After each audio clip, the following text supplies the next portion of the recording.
so welcome to another stream. I'm hoping that this time I have my audio issues sorted out a bit better. I did a whole bunch of tweaking to try to get this right, and I think that it's picking up a lot better than it was before. But yeah, we'll see how it goes. So I thought that this time we could do maybe a little bit more focus of a session. I kind of left a bit of what I had patched up last time in place here. That whole chord setup that I had from Marbles, although some of you who maybe watched my last stream might notice that I rearranged everything. I was saying last time that all of the cables were getting stuck in around my sequencer here, and that was causing problems. So I kind of moved things around, and I guess we will see if that ends up being good. I mean, I think that with eurorack, it's always a matter of rearranging for ergonomics, like feels like twice a week practically. So, and for Black Friday, I got a couple of new modules coming in. So, yeah, let's see. I can show those. Yeah, so I got a Morphogene coming in because it was on sale. And eurorack modules are never on sale. I'm very much looking forward to that. And I'm also getting a QPass. So yeah, that'll be fun. I'll do some streams on those once they get in. We can experiment around with them together and see what we get out of it. So the patch that I have set up right now is just that chords mode we had before, and it's just being modulated a bit by Marbles. But I thought that we could do a session today that is sort of focused around Marbles. It's been asked for in a lot of my tutorial videos before, and yeah, I'd honestly prefer to do these on Twitch in a lot of ways, because like I much prefer to have this sort of off the cuff rather than my videos were very practiced, and I'd screw things up and I'd have to re-record huge sections of them, if not the whole thing, and it was just I really don't like editing a video for that purpose. So I thought that this would be more interesting. So anyway, all right, let's get to Marbles. What is Marbles? So just have a better look. This is Marbles right here. They call it a random sampler. Basically, it's just a really great source of controlled randomness. I mean, I have modules like up here, this IntelliGel 1U unit that does complete randomness. That can be useful in cases, but I think I mentioned this a bit on my last stream, that in ambient, complete randomness often doesn't really work that well. It sort of sounds disjointed, and your mind has nothing to grab onto. So that's why I like Marbles. It's random enough, and you can control the amount of random. It has this cool Deja Vu setting that we'll look at. So let's hook up something relatively simple to start here. We will just get rings being triggered. So there's two sides to Marbles. This left-hand side is all about generating random gates. And this right-hand side is all about generating random voltages. So between the two of those, you can create a pattern. You can play something. It can be quantized or unquantized, but we'll start with just making like a really easy quantized pattern on rings here. So let's see. Yeah, we'll start with just the really basic triggers. So strum, and I'm just going to mute our previous channel here so we can hear a little better. Just a sec. I gotta check my audio levels while I'm doing this. It seems to be okay, actually, so let's cross our fingers it stays that way. Alright, so I will actually take this. So I've got a trigger going into rings, and I've got a random voltage going into rings, and we'll just see what that sounds like.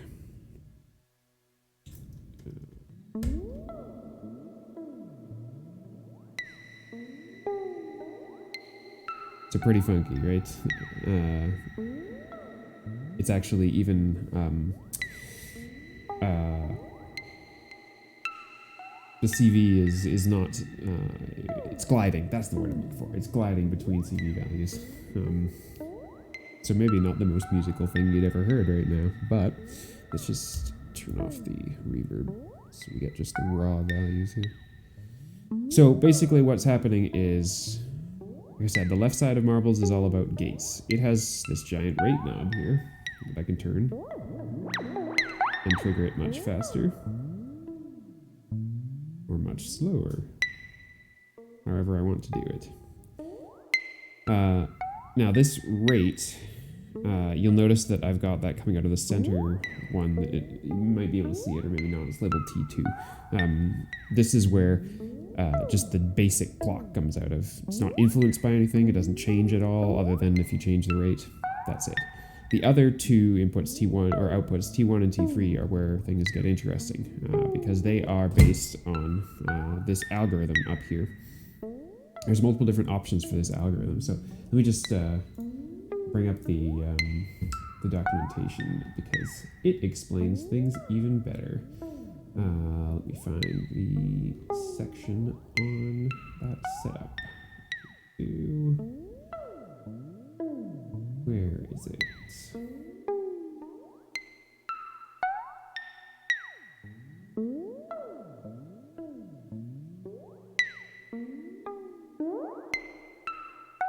Interesting. I thought it was in here.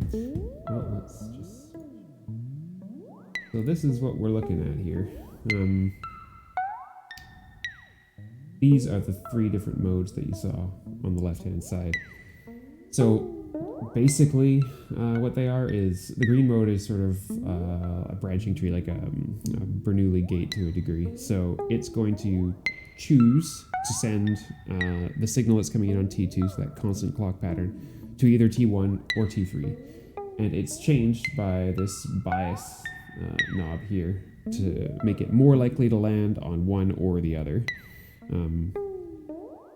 The orange mode is this weird like divisor mode that makes it so each side is either a multiplication or a division of the current clock. So you can get like triggers that are in time but a different rate. And the last one is actually generating drum patterns, like common snare. I think it's snare and bass drum patterns. It's odd. I thought that it actually talked about it here, but I guess not. What's about? Oh yeah, and then there's also jitter that you can increase here to make it more or less random in terms of when the clocks arrive. So you want to add some humanness to some sequencing or something along those lines. It's not particularly difficult to do. And then you can also make it, yeah, you can also adjust the gate length with it if you want to, but we're not going to do that. So for the purposes of this, let's go back to our top view here. So right now we're in green mode, which is that branching mode. And if you notice, if you watch the lights on T1 and T3 here, which I think you can see, I've got the bias cranked, like now it's at 100% over on T3. That means that 100% of the time, the gates that come in on T2 also go to T3. If I like flip it all the way to T1, the opposite. They all go to T1. If I put it in the middle, it's a 50% split. So that could be useful for sort of generating random probabilistic events. So let's just put that in one of the other sides. Now, I think that the sound of plugging things in is maybe a little loud. I guess we'll see. Anyway, so now it's not triggering nearly as frequently. About 50% of the time, like I said. Yeah, so that's sort of what you can do with this side of things. If I show you the multiplication mode, so right now at bias at 50%, the multiplication and division factors are 0.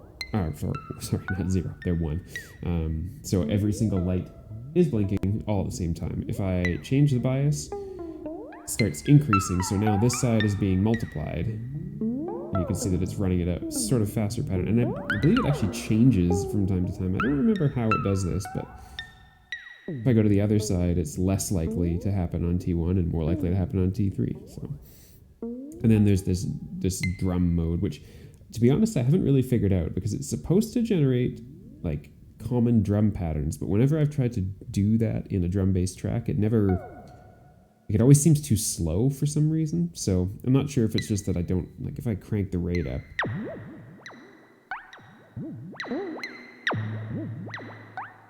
Sort of. I don't know.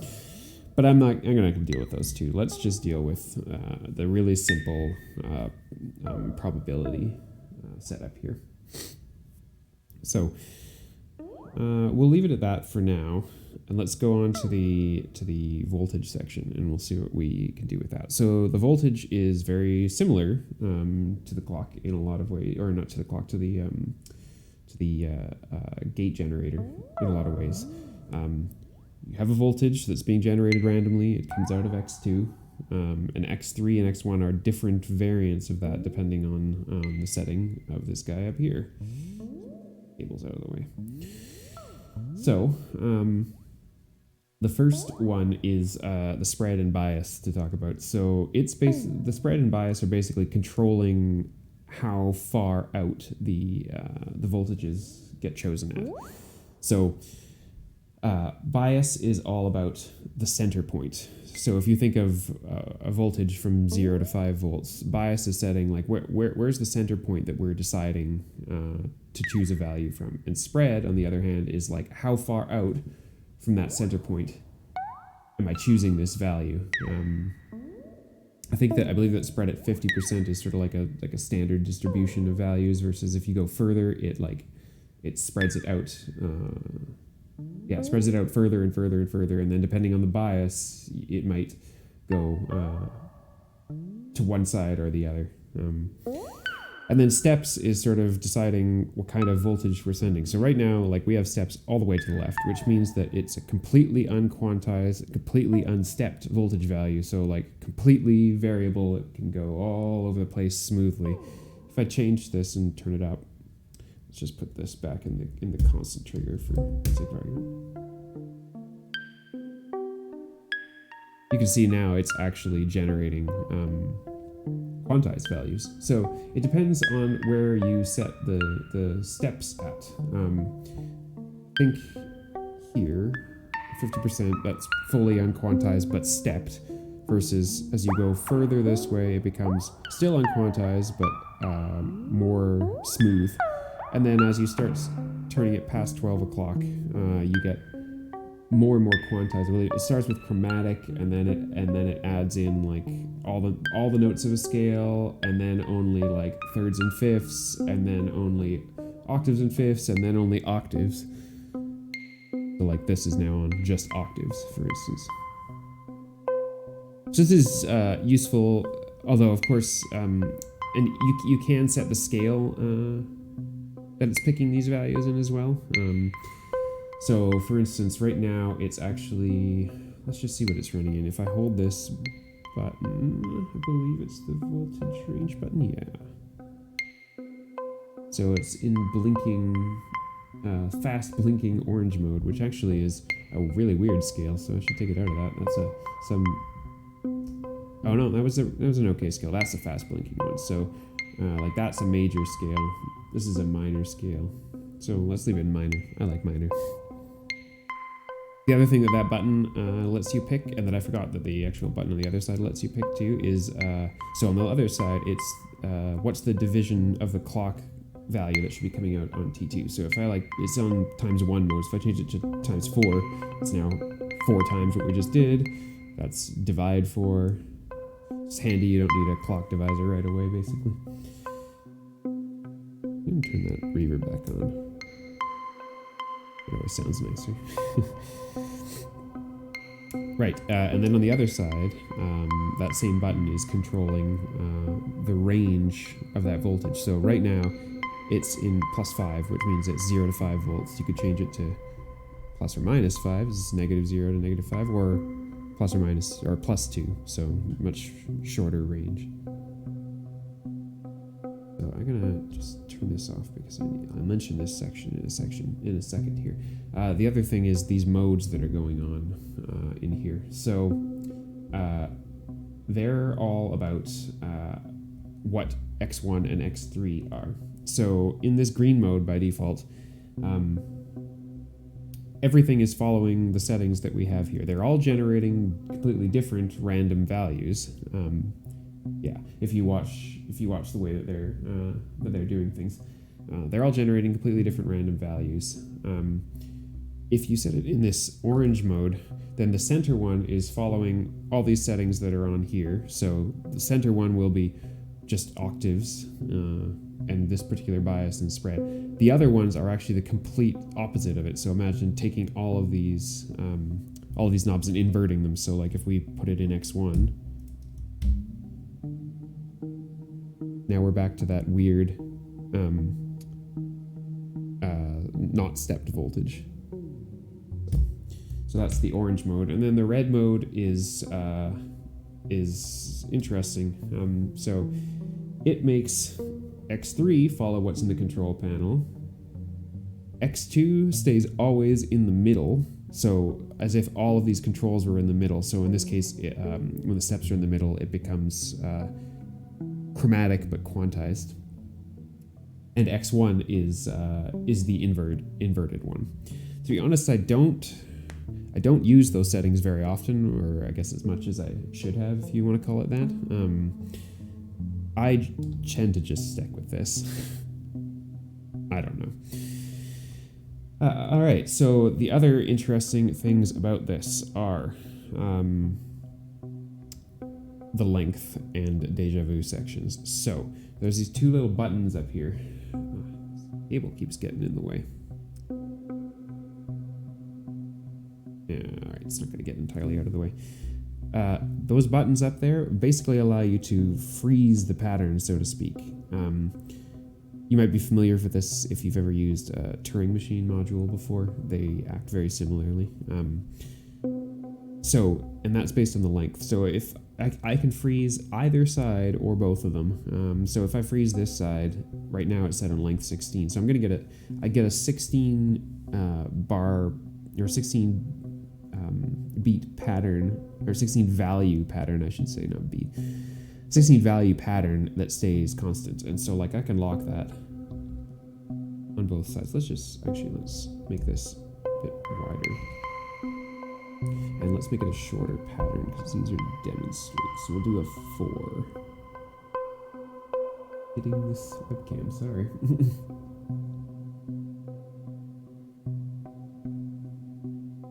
Here we go.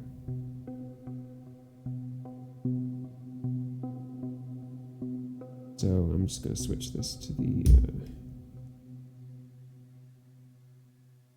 let's put it in T1. Let's get a different pattern going.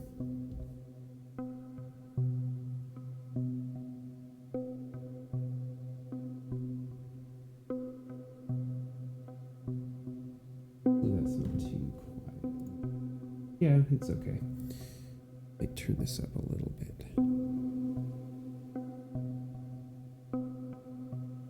If I just give this some gain.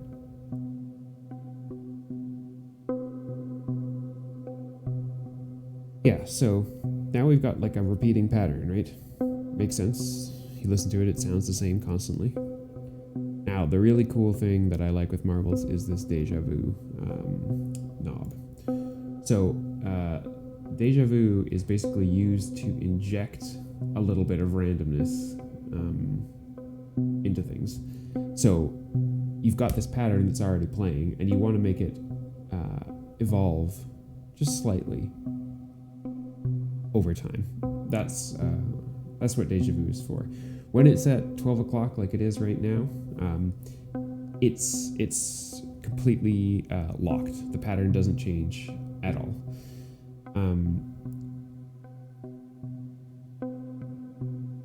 All right. You know, I'm just reading the manual on another page here because I've mostly just played with this and haven't done a huge amount of reading these manuals because I like to just when it's a relatively intuitive module, I like to just play. I think it's more fun.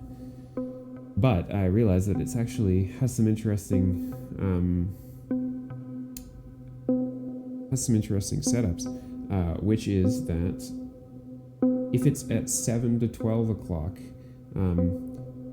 it will actually pick random voltages that it previously used, but after 12, it randomly jumps within the loop at random, and past 5 o'clock, it plays completely random permutations of the same sets. So if you want old values to come up, so if we turn Deja Vu this way,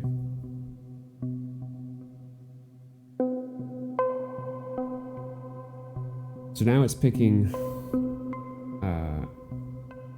a previously generated random choice, which is interesting. I didn't know that it could do that. Switch it to the other side.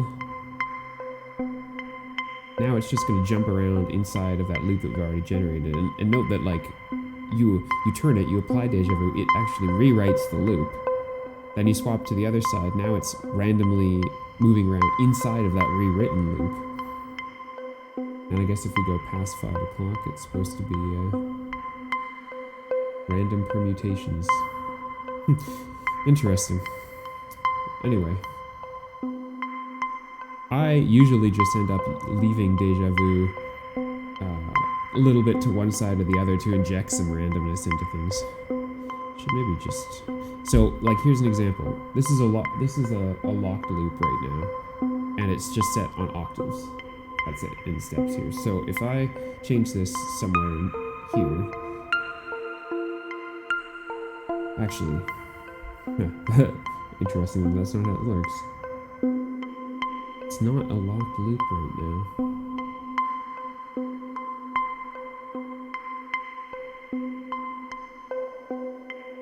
I wonder why.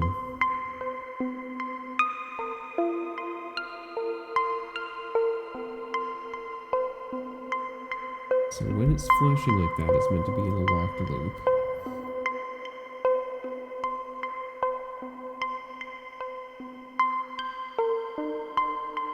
I expected it to actually change so that when you change the steps, it doesn't matter because it's in a currently locked loop, but I guess not.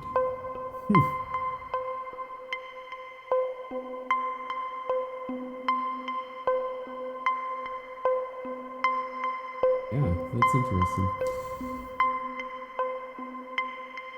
Yeah, it even says in the module at 12 o'clock, the module is thus stuck in a loop because it never generates fresh random data, and then the illuminated push buttons blink, which they do.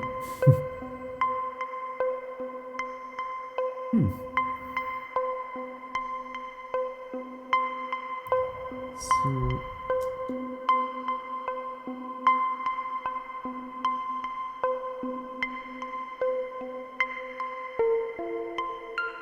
let me just do this. Let me turn this off for a second.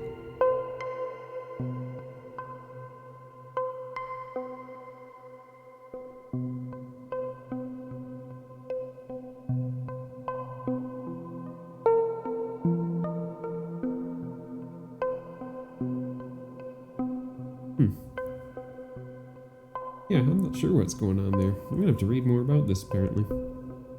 And this is why I like doing these things, because I'm learning while other people are learning. Better than the tutorial style, at least for me. So hopefully other people find this useful anyway. I get at least this playing around. Yeah, that's really weird. I'm not really sure why it does that. See about this. Oh, it's still influenced by the steps. Weird. Okay, anyway. Let's just go back to completely random pattern for now. I'm gonna put rings in a different mode here.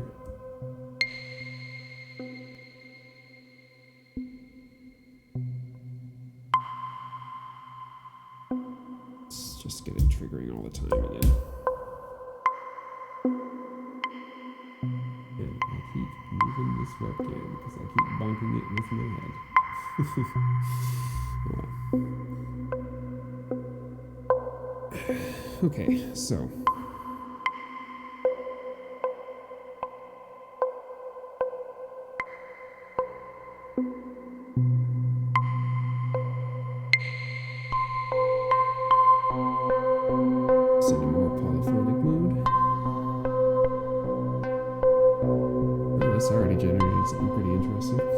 So, let's get this out of octaves mode and lock a pattern again. Maybe a longer pattern. Let's go with like an 8-step pattern.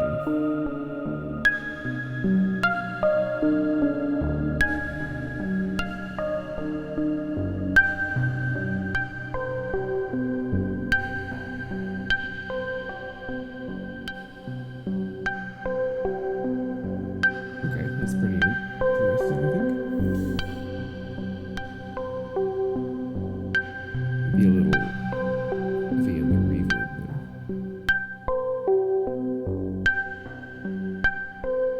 It's okay. So let's do something else that I often like to do, because there's one part that I haven't mentioned in here, which is this Y value.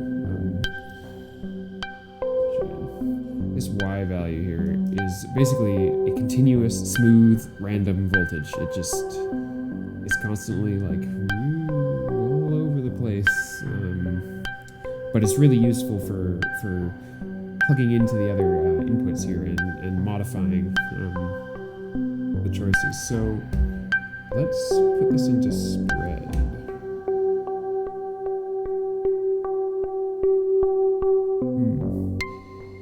Actually, spread's a little weird. It actually doesn't respond well to negative voltage, because then it becomes negative spread. It's just the same. I think it just equals out to 0, and it's just the same thing constantly. Right. But into Deja Vu.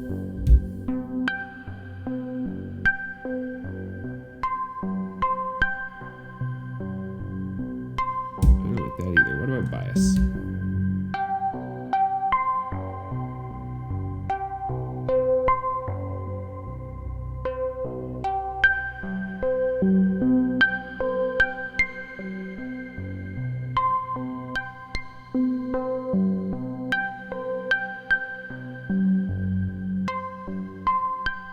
Let's turn on the Deja Vu again.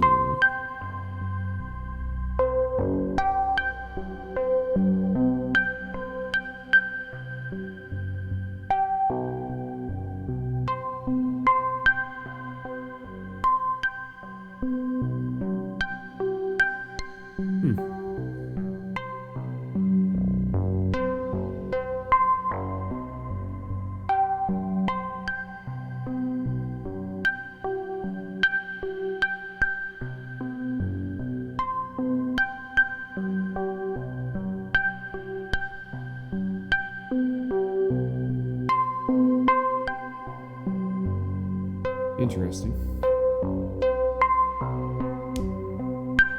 I feel like I need to give this a little more, this module, a little more TLC. Oh, that was cool.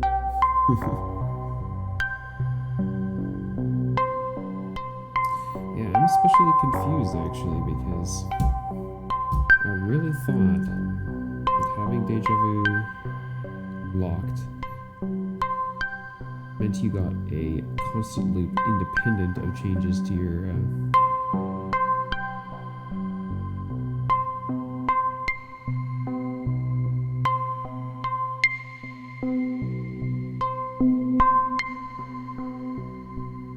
although, you know what steps might actually be doing here is just changing the quantization, I would bet.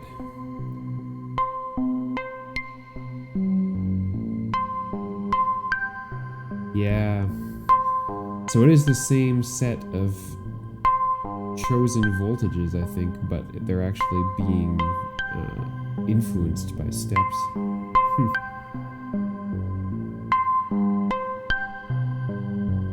Make sure about that.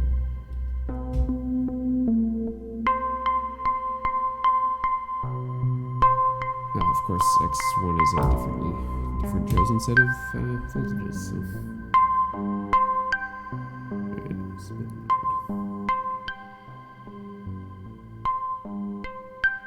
So then, I think it could be more interesting to patch this into steps. However,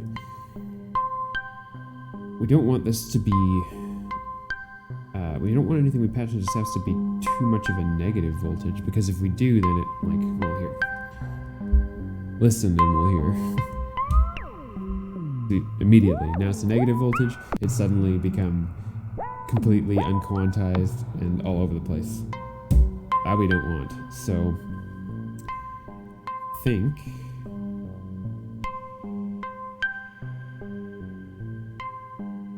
It's gonna stress my modular knowledge again. I think that I would try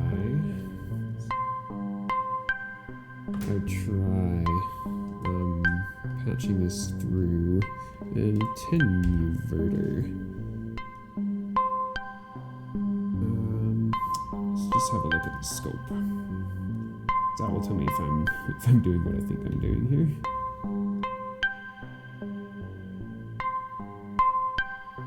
Up.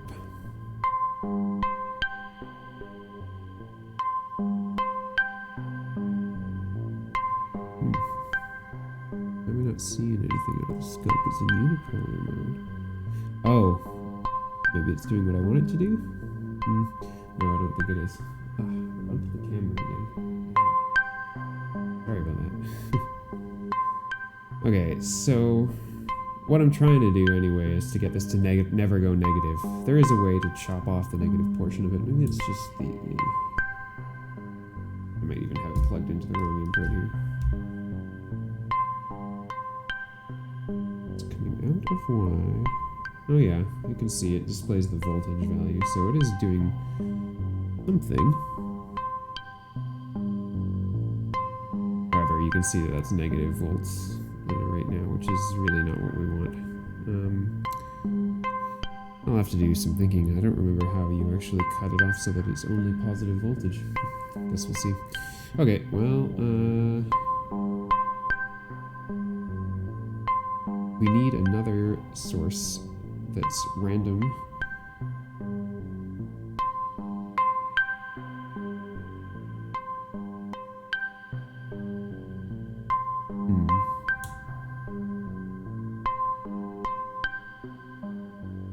Yeah. I think that I can do that with the Disting Mark IV, but I don't have the... Actually, why don't I? Let me pull up the Disting Mark IV manual, because it is... I have a little cheat sheet thing. This little app on my phone. It's called Modes. If you ever see it, it's actually quite handy. Because now I can... Let's see how well we can see this. Maybe. There's a Disting Mark IV modes thing, and it gives me like every mode that the Disting Mark IV can do, what it means, and what all the settings are, rather than having to pour through that admittedly hugely long manual if you've ever dealt with a Disting Mark IV. So let's find what I'm looking for here. Is it a rectifier? Yes, it's a full wave rectifier. That's what I'm looking for. Gives you the absolute value of a voltage so that we don't go negative. Okay, so that's A3, I guess. So let's try this. Input is in X, so we take this and go into X. And the absolute value of X, it comes out of A. So if we watch the voltage here, should never go negative.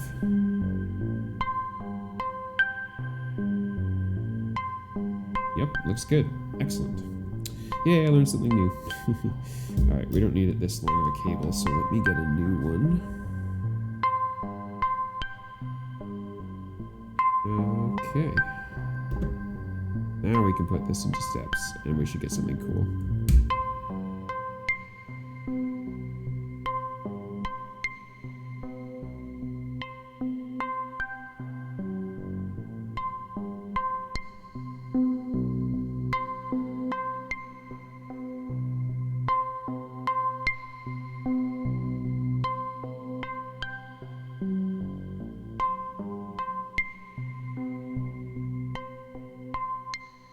It's not quite as variable as I expected it to be, actually, which is weird.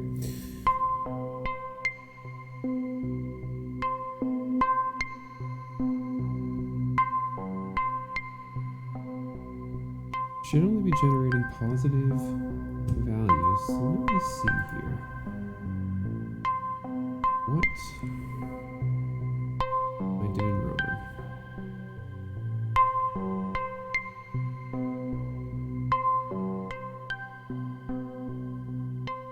Let's see what the input does for steps.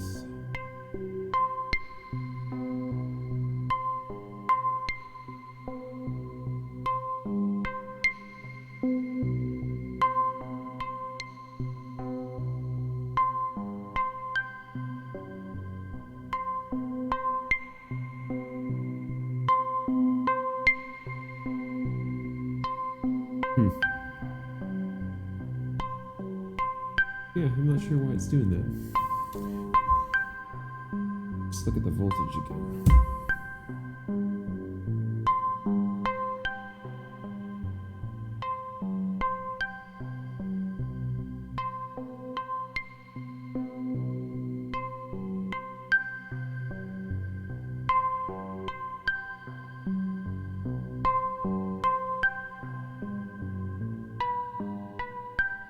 Actually, I think it was correct. I just think there wasn't as much randomness in here as I thought. So really what I need to do is turn Deja Vu a bit to the left.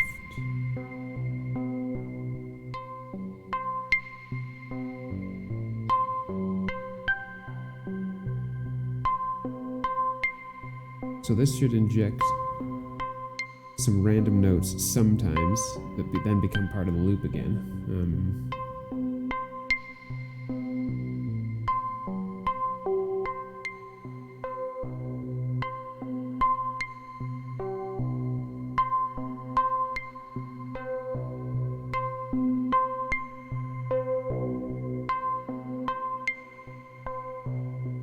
Interesting. What about, instead of steps, spread?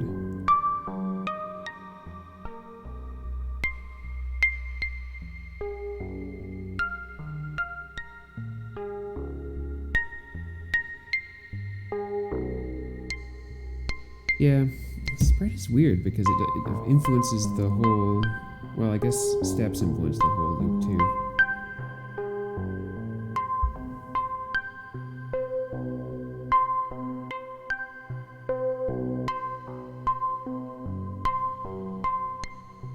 He's at least picking new stuff every so often.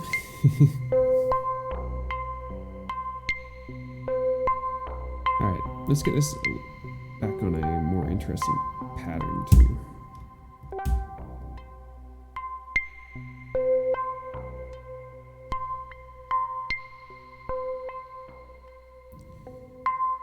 Now this can have an interesting effect on rings too, because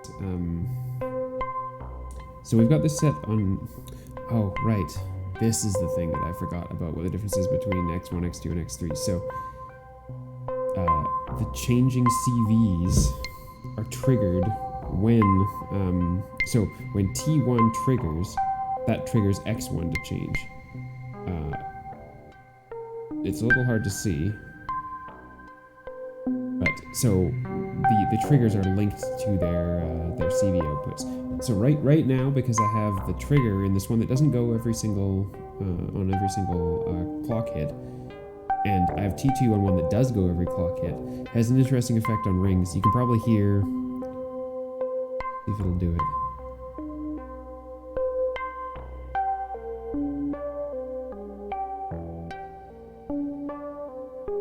So rings will respond when you change the volt per octave. It just doesn't respond the same way as it does when you send a strum into it. Here, this guy, the orange one. So you get sort of a pitch bendy kind of effect, almost. So that versus.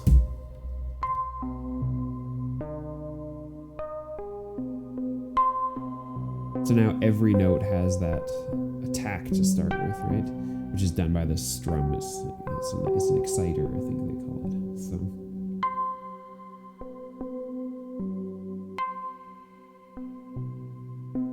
So now we're only getting the notes when T1 triggers, versus again, we'll go back to the other one.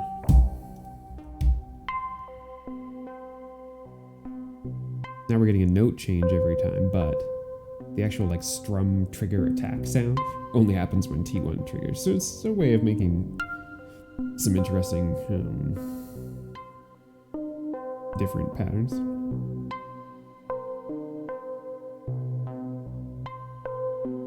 I think I like it the other way.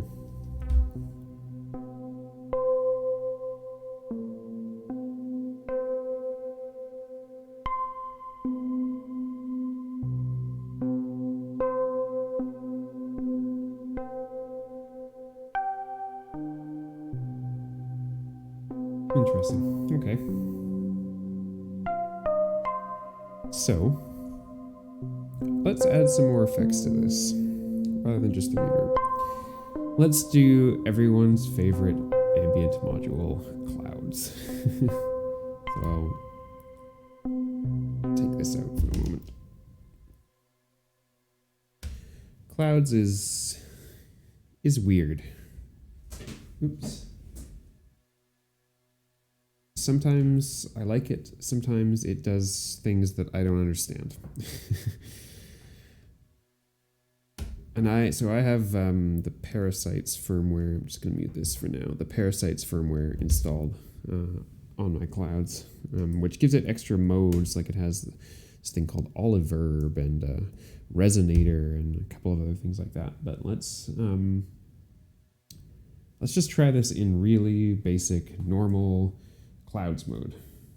And I have my little modules thing here that tells me all about it and what modes I need to be in. So let's switch to this a little better. So we're all routing into clouds and then out here. This is what it sounds like right now.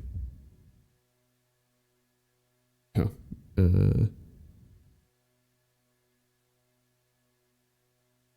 sounds like nothing. Interesting.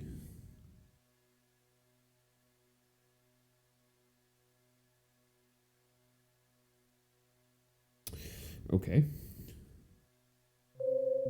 There we go. It's more like it. Okay, so that particular one is the Oliver mode. So let's play around with this. It can be fun. Right. Position is the pre-delay. Let's not have much pre-delay. Size is the reverb size. Let's make this big.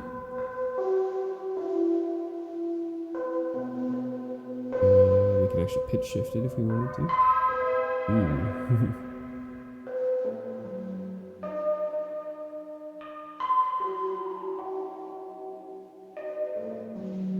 Let's see how much dry wet we have going on here. Oh, it's all the way wet, so.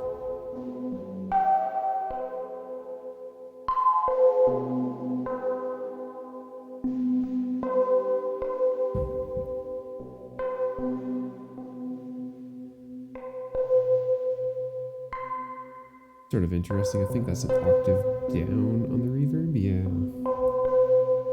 The texture is a filter, so I was in bandpass mode.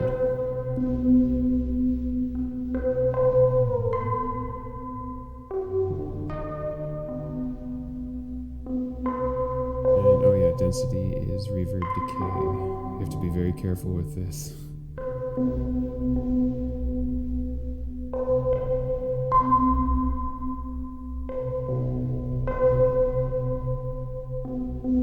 That's interesting.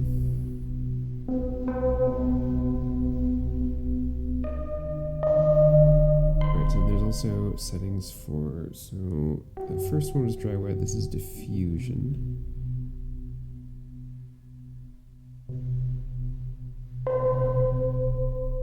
This is diffusion off.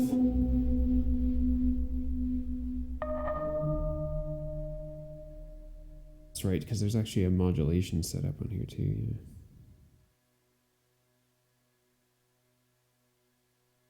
Better turn some diffusion on.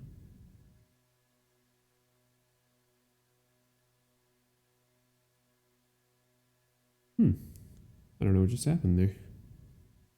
Suddenly things are not being... Oh, it's because...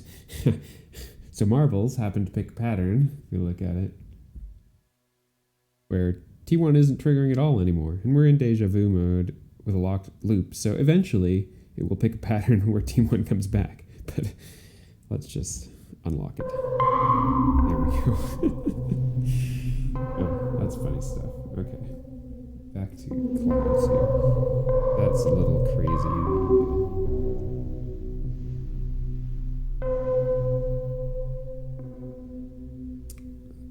So I think that's all the modulation settings, modulation amount, modulation speed, which is really just like, I think in this thing it's just like a vibrato effect. So let's not do Oliver mode. It's not really that interesting, it's just like an okay reverb that actually gets a lot of noise, I've noticed, which is... Like, can you hear the noise coming in the back of the decay?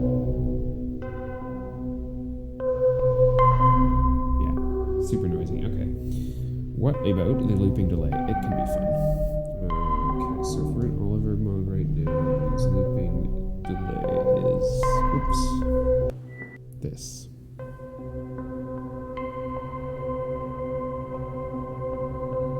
Uh-oh. The density is feedback.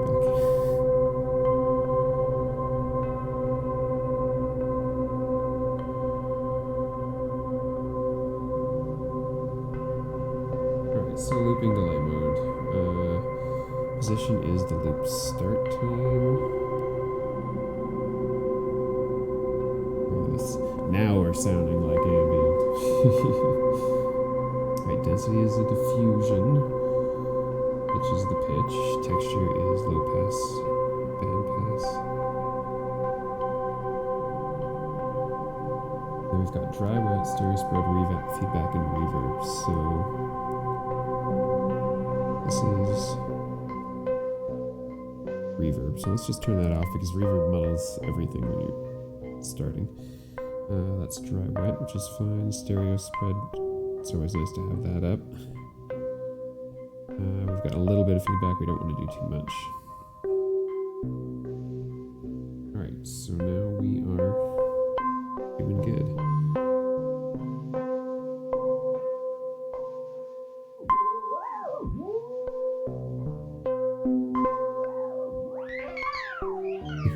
Make some really crazy tape effects.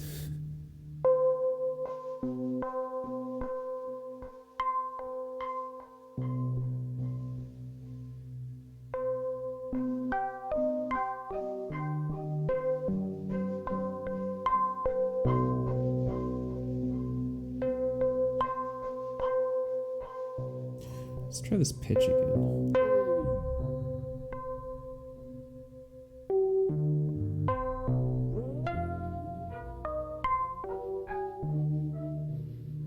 Don't know if I'm gonna, it's completely unquantized, so I don't know if I'm gonna be able to make it sound good, but we'll see.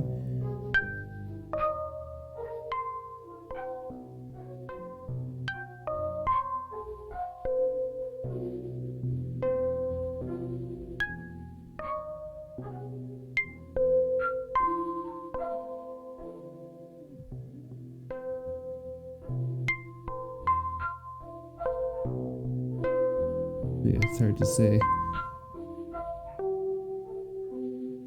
Does sound sort of good here. Maybe. I'm gonna say in a sort of like detuned way, but.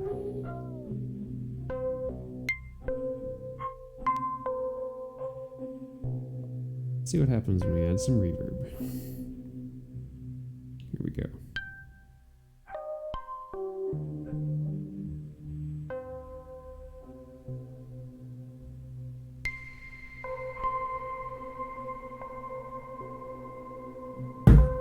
Sorry.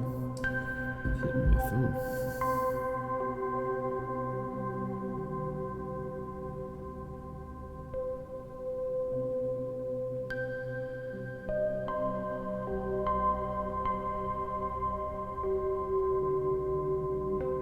It's sounding pretty good. I mean, it's mostly the reverb, but like, as in a lot of things ambient, oftentimes it is the reverb that sounds good.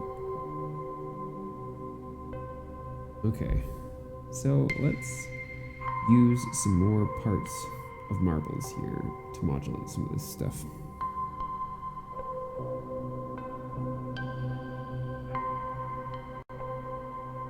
This is gonna probably sound weird, but let's modulate the position.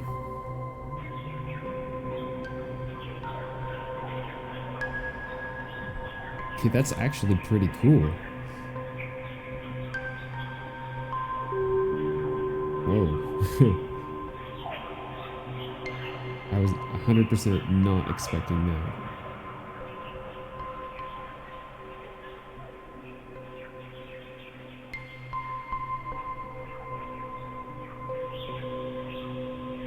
And it's interesting because that TP slide sound comes in and out depending on how much has been fed to it by rings. What happens if we freeze that? Ah, no, of course the freeze will also freeze the position, yeah.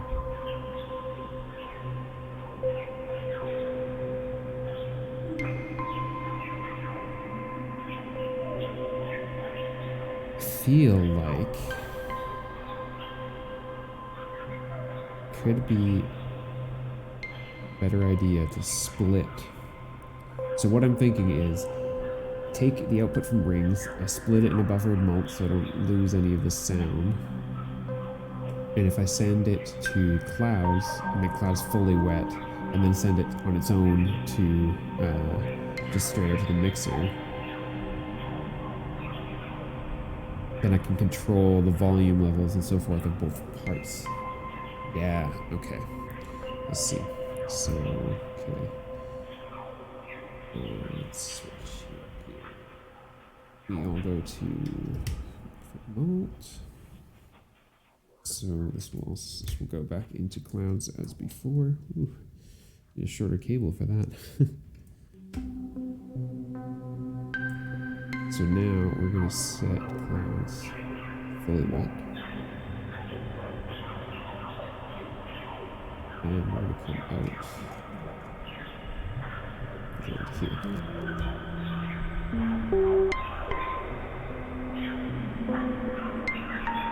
We give this some reverb. Just turn down clouds.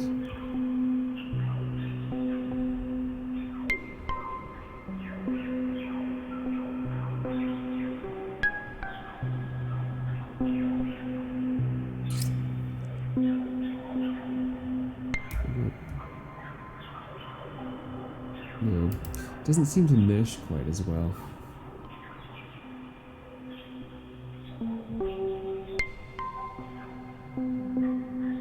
Yeah, okay. Let's not do that.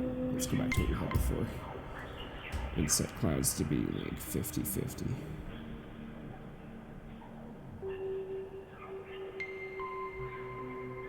I guess that's the way of controlling the volume.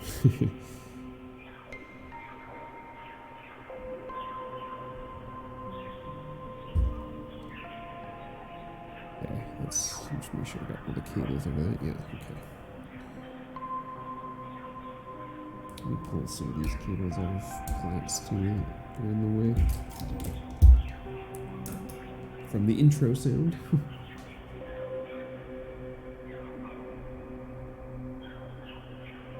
Okay.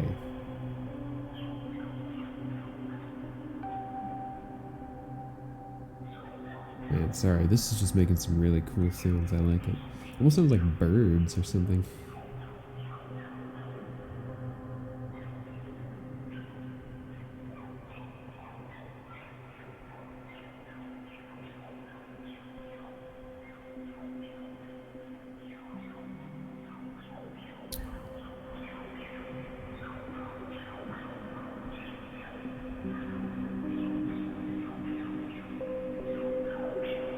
Feels like it's migrated onto some other interesting patterns. This is what I like about marbles, even though, as you can tell, I don't fully understand how to work it. I understand some of the basics of it. Just setting the steps to something that's relatively quantized, locking the pattern for some length, switching on a little bit of Deja Vu. It provides exactly what I was talking about in the last stream, that you get this. You know, the pattern is centered around a key, obviously, but it's also centered around your little 8-step loop that I've got here that slowly changes, and it's just enough to it's just enough that it's not jarring, like you sort of naturally, your mind just lets you move on to the next thing, and it also is seamless, which is I think what Marbles is really good at. I don't as much like its trigger side, to be honest. It's a little too random for me. Well, not a little, yeah, I guess that's really what it is. It is a little too random. I don't necessarily want to have a coin toss done on every clock division. I might want to be in between clock divisions. It's cool when it starts to swell.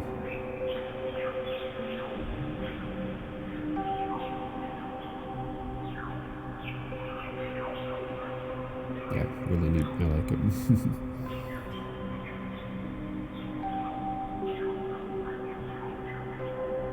Okay.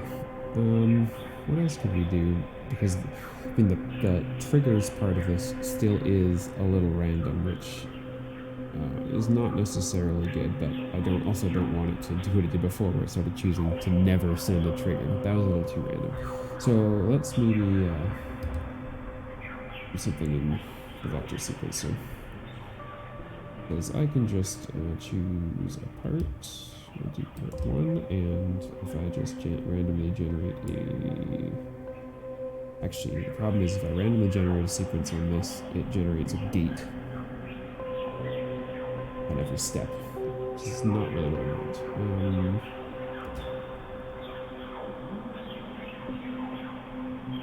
What I really want to do is clear this part, so I think I can do this.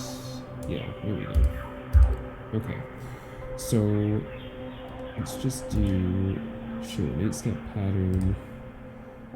We won't put any pitch values, we'll just do some random gates.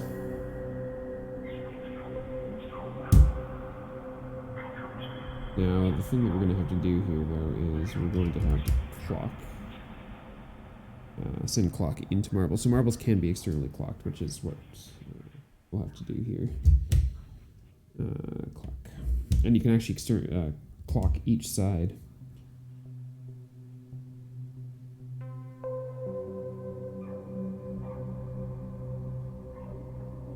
I think it's a little too slow, so let's turn the tempo up, if I can remember how. Here we go.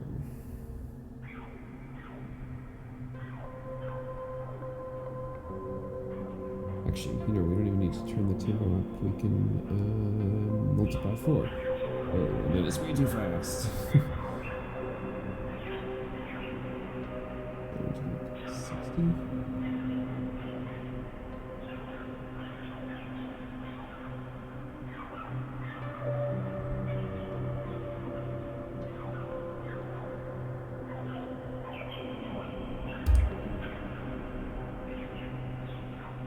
Some more string every so often. This is interesting. I'm just going to.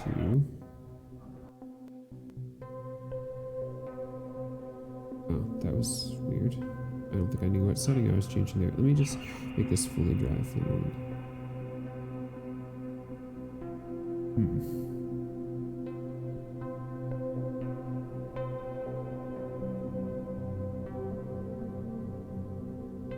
So it is having that interesting effect that we're actually only sending gates every so often, but the pitch values are changing, like I was saying before, and so you end up with some notes that are strummed and some that change on their own. Now I think I can do an evolve, changes the position of some of the gates.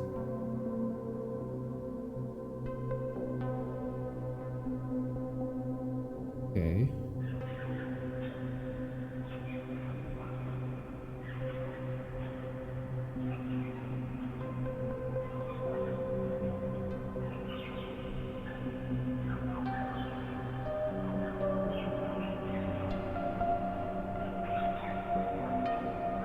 I think this is a little fast.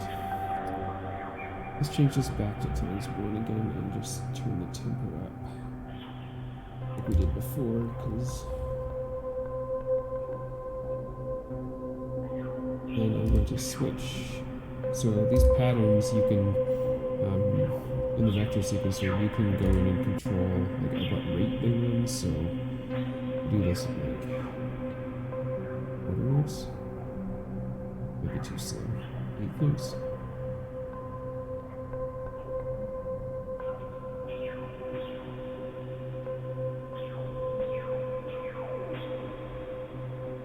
Yeah, it makes the sound of that position switch too slow.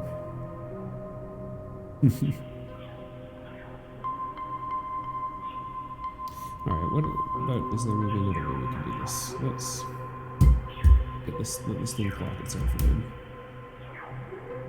Send this back from the marbles like we had it before.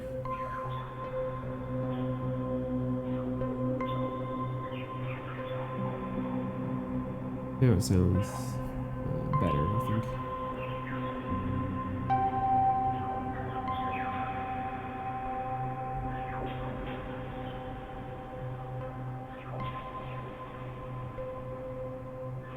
Right, I just gotta check one thing here.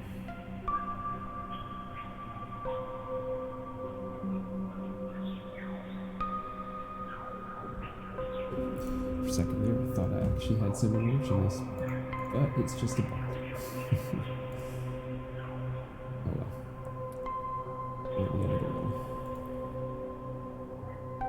Okay, so what else can we do to make that trigger a little more interesting? I know what we can do. So the vector sequencer, you can send triggers in it to advance a pattern.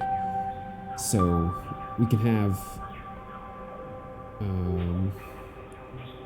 the same pattern. So this pattern that we have in here right now is just a 3-gate, skip 2 gate, skip 1 gate. If we set this up properly, mode, I think we set the mode to be, yeah, T1. So that means there's a trigger 1 here that I can actually, so I can send in a trigger and it will advance the sequencer. So we're going to do this again. We're going to patch the gate into a string. We're going to patch this output from marbles into trigger 1. And if we watch the lights,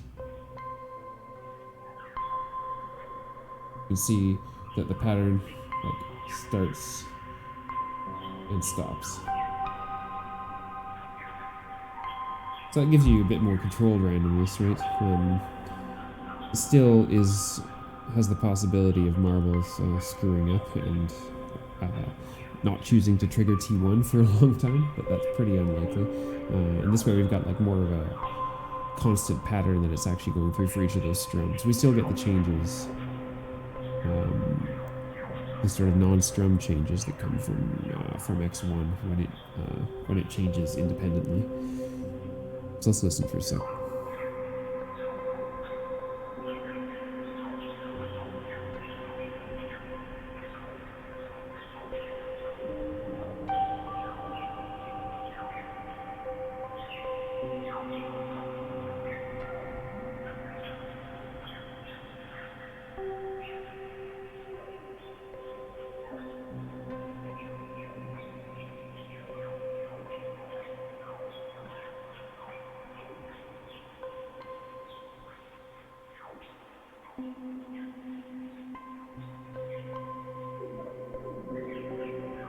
Yeah, it's not bad.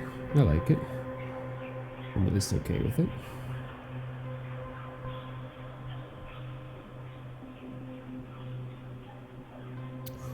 The squeakiness in the background really makes me want samples play in the background. Because I have a song that I have not released yet that has some samples that are actually my wife just talking about it, or talking through, or reciting a random book she was reading. And it turned out really good, but I need to make the video for it. But yeah, and I was doing that with a dig attack actually, and I mean I like the dig attack fine and all, and like I can sync it with MIDI and all that sort of stuff. But I'd rather keep everything in modular. I don't know. It's much more. my personality is one of those where I like everything to fit in a nice box, and look, it's a box. It has rows where things fit. It's perfect. But that'll when I get the morphogene in sometime in the next couple weeks, then that will help, because I think a sample would go really well with this. But what else could go well with this? Certainly is in need of some bass, I think. So let's see what we can do for bass.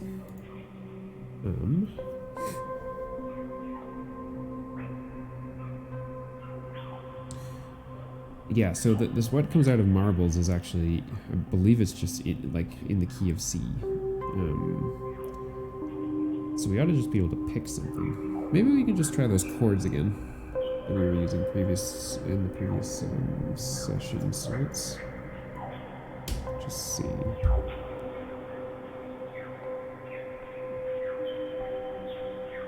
Alright, just go ahead.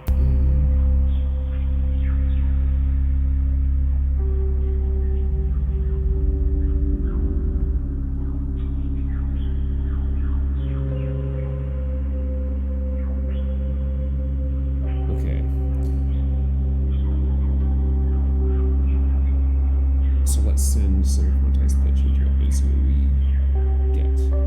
I'll just co-opt the pitch from that track that I was already using, because it's just oh crap, it's sending other notes. Yep, alright, not gonna co-opt that. We'll use track 2. Or part 2. It's just sending an F. I think I used this last time. Oh, it's sending an F that's way too high, I think. Yeah, for bass.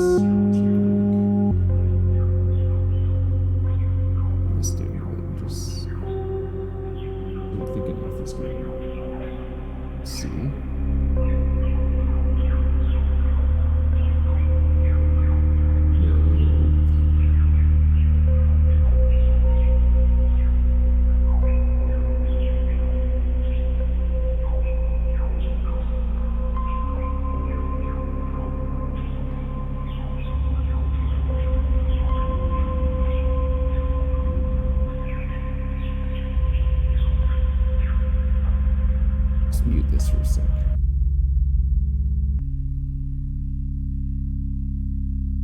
Higher.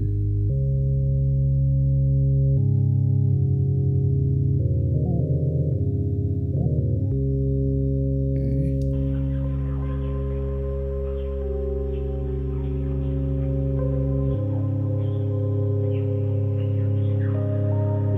Just take the room out.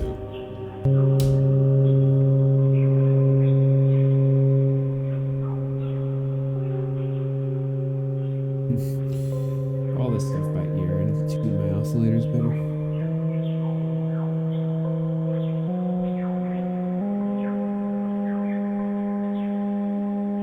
And of course, this is actually quantized to a scale. I think it's actually, oh yeah, that might be my problem actually.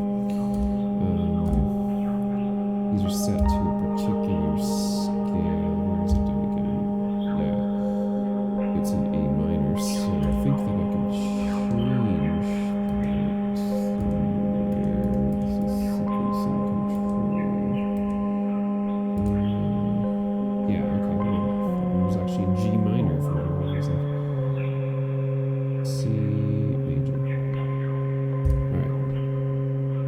sounds a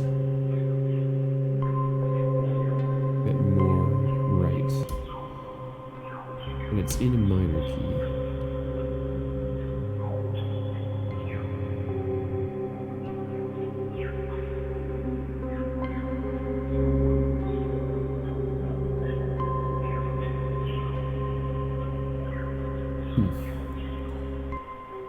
I'm just gonna put it through VCA. See what we can do there.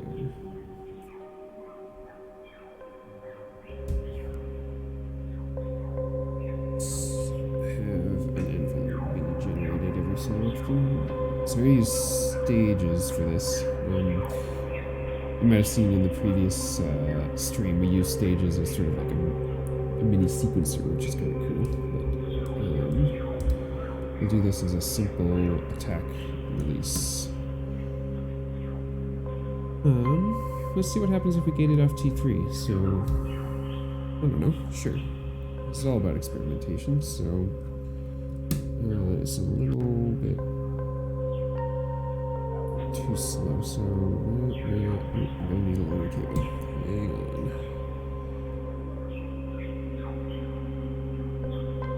So basically, if you don't know, we have a up here is a VCA. It's that thing I talked about in the last stream, controls the amplitude of voltage, but in this case it can also control the amplitude of a sound.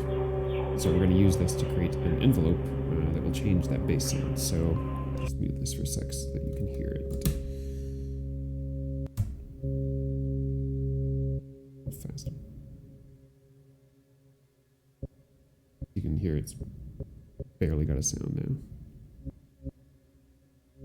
I'm going to make it pretty fast.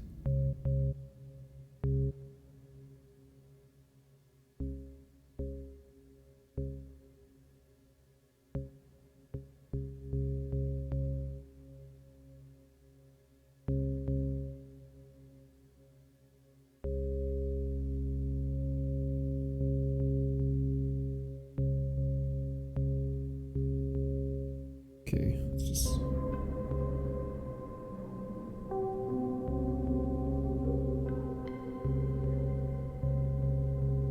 It's probably the gates are a little too random for what you really want for a bass line, but let's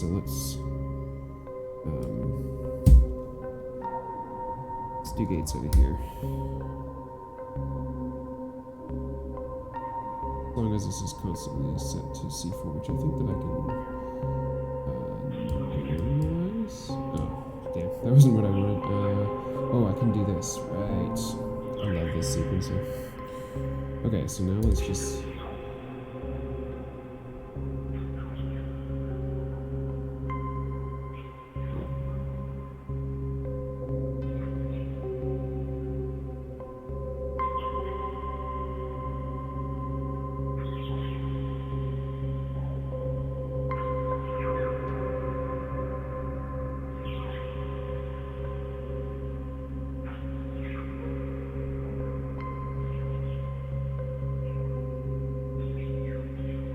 trying to get that to be a bit more plucky, but I might need something else for that.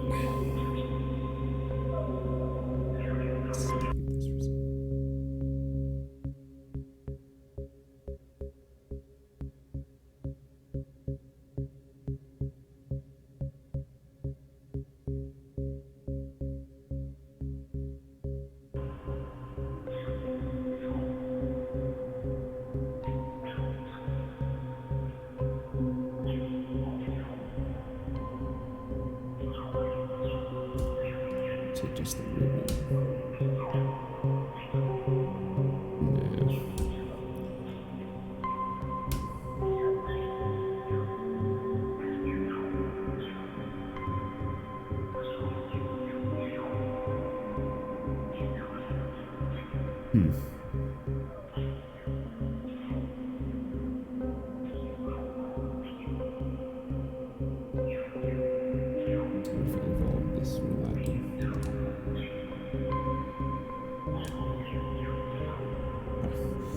Changing the notes on me now, which is weird that it shows C sharp on a C major scale. Must just be a display thing. Anyway.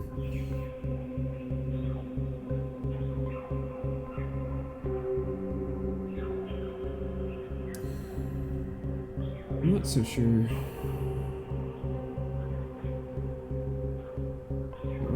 Let's make this all...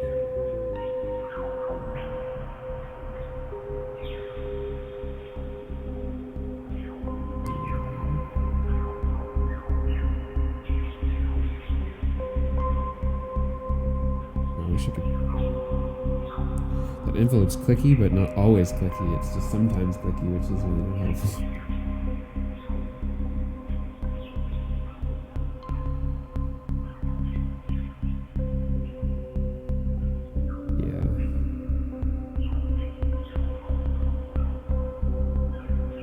More consistent, that would have been actually great as a little percussive element, but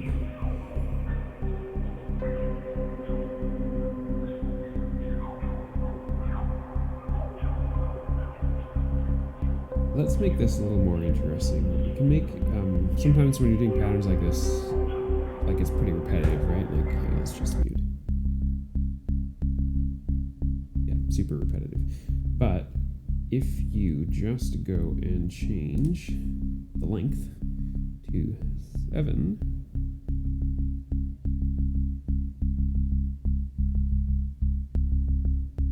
a little bit different of a pattern again.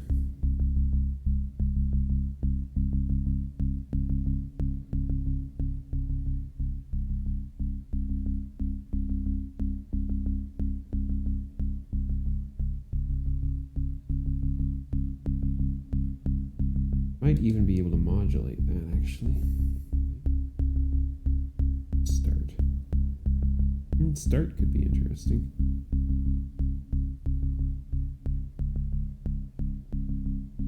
Let's see.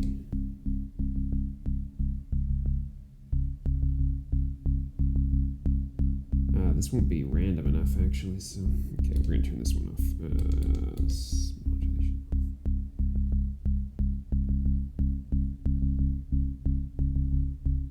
Oh, it still says that it's being. There, now it's not being modulated by. How about.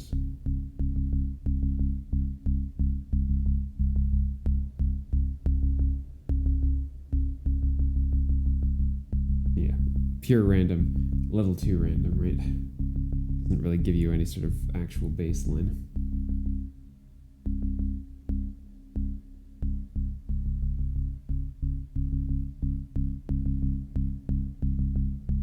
Another way that we can do this actually would be to generate Euclidean, some Euclidean rhythms from Pam's new workout. Let me just clock it. So yeah, Pam's new rhythm workout has a Euclidean pattern mode, which like you set. I don't understand the math behind it to be honest, but you set the number of available steps and then the number of steps you want it to trigger in, and it generates some sort of pattern that's based off of that. So. Let's clear number 1 here. How much do I have? Yeah. I have to change the position of this webcam because sometimes I have to lean over such that no one can see. Okay, we're gonna erase this one. Let's reset this one. Better, maybe. Screen's a little hard to see. Okay, so what we want is a gate, and we want. There's a section in here that says E step, you give it some number of steps, E trig, you give it some number of triggers, and E rote, you give it some number of something, and it generates a weird ass pattern. Okay. We're on height 24, which is way too fast. So at 1x, let's see what we get. No, 1x is way too slow. Maybe times 4 times 2 maybe. Okay, pull the gate out of this, or not this. I can do this without requiring a longer cable.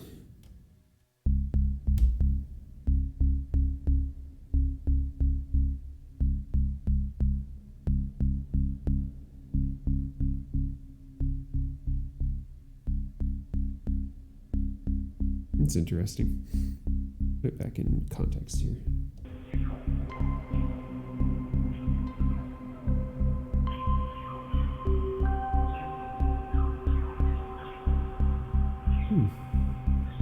Kind of like it.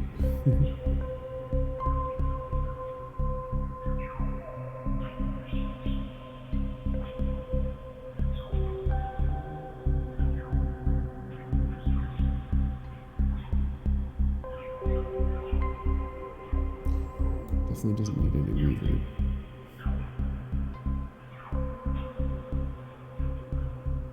Play with morph here, see if I can get a more interesting sound. Way too much. Yikes.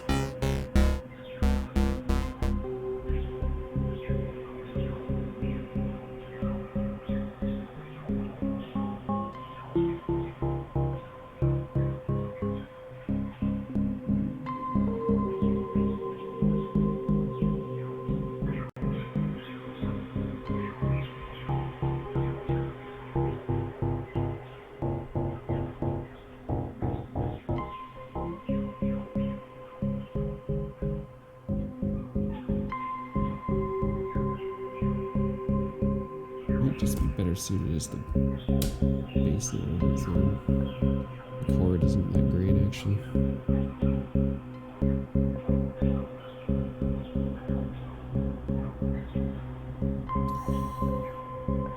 Maybe if I put this through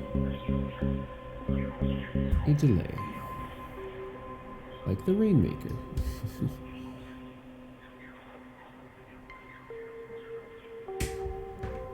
Those long cables? No, well, it doesn't matter. Let's do the Rainmaker. It's gonna be a little ridiculous to start, I think. Yep.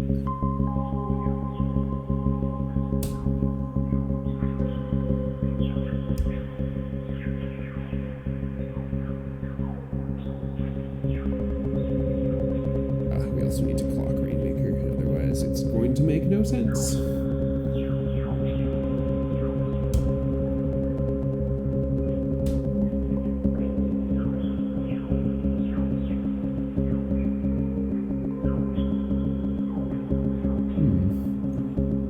It is kind of interesting. Loud, but heartless.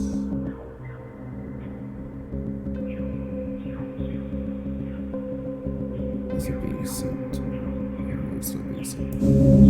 Yeah, you can tell it's not being sent to reverb.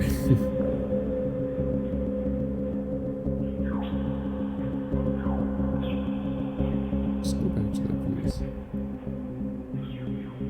Yeah, it's...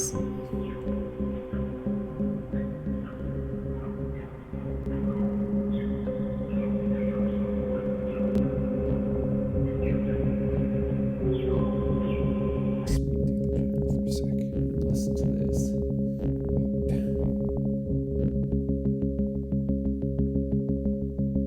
I think I've used this one in the past. I think I actually liked this one. So, ready to change views on things. I was just messing around with Rainmaker presets. Might be a little too clicky. For a change, let's, instead of trying the Rainmaker, let's try the Black Hole DSP. I am not 100% convinced that I want to keep Black Hole DSP, because the one thing I didn't realize before I traded another module for it is that its delays are not syncable. It's aggravating to say the least. Alright, I have the app again, and it has Black Hole DSP 2 on it. So I'm gonna turn up the input. Here we go. It sounds stalker reverb right now.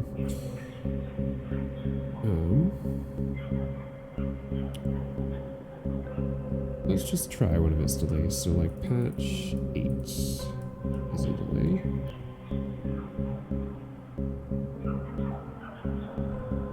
Get that other channel. It's a granular delay that might not be that great on this. Hellraiser delay.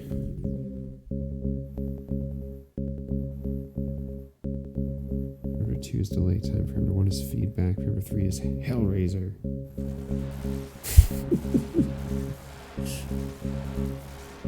Yeah, it's a little ridiculous. It's the bit crush sound. I like the delay time on that, but not the Hellraiser portion of it.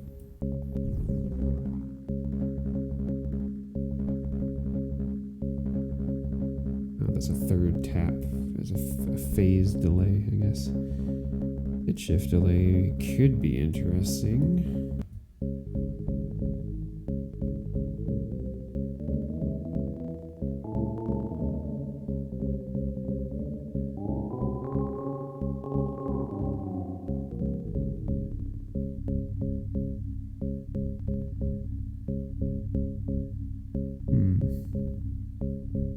Let's hear it in context again.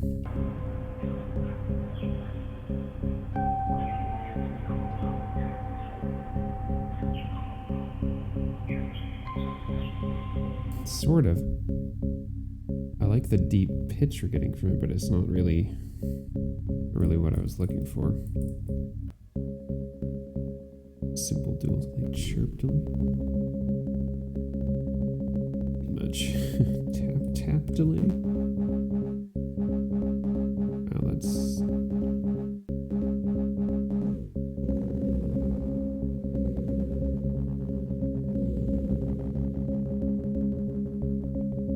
weird. Oh, hi.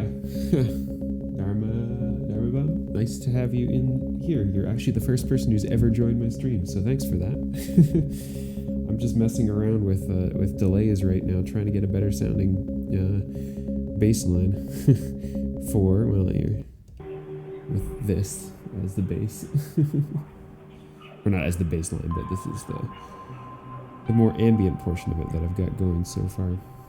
So I've been going through Marbles and a few other modules.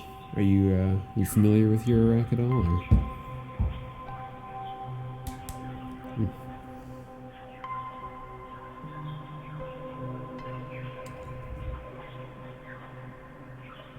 Oh, nice. That's awesome. Are you? What kind of music do you make?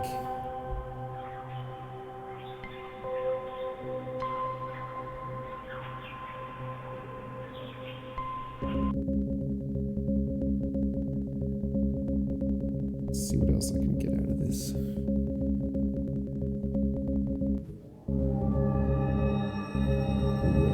Yeah, Shimmer is not going to be good for this. Never tried Havoc Chaos. Whoa. Weird. Not really suiting, but Ripper? Yeah, I don't think I will ever use this for ambient. A little too crazy. Phaser isn't going to do much on this sound. What were the other options for delays? Pitch shift delay, I tried. Well, granular delay, I can try again. I mean, it mostly just becomes ambient, yeah. Trying to push more pop-like appeal, yeah. Yeah, the FX join sound for sure. Yeah. A lot of Eurorack stuff, you're right, does become ambient. I think that you have to, if you're not doing ambient, you really have to work at it, because ambient lends itself so well to just like experimenting, and Eurorack lends itself so well to just experimenting. Yeah, well, that's cool. Do you have any stuff that you've put out anywhere?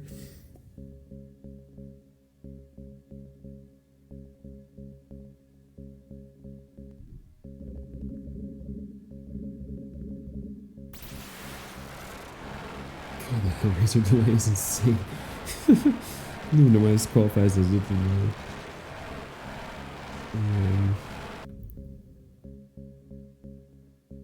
This is the granular delay again. It might not be that bad.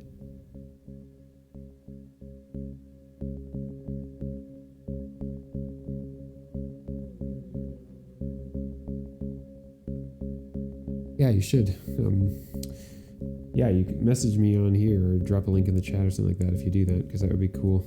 I always like to listen to other people's stuff. I'm pretty active on like the modular subreddit, and if you do ambient stuff, there's a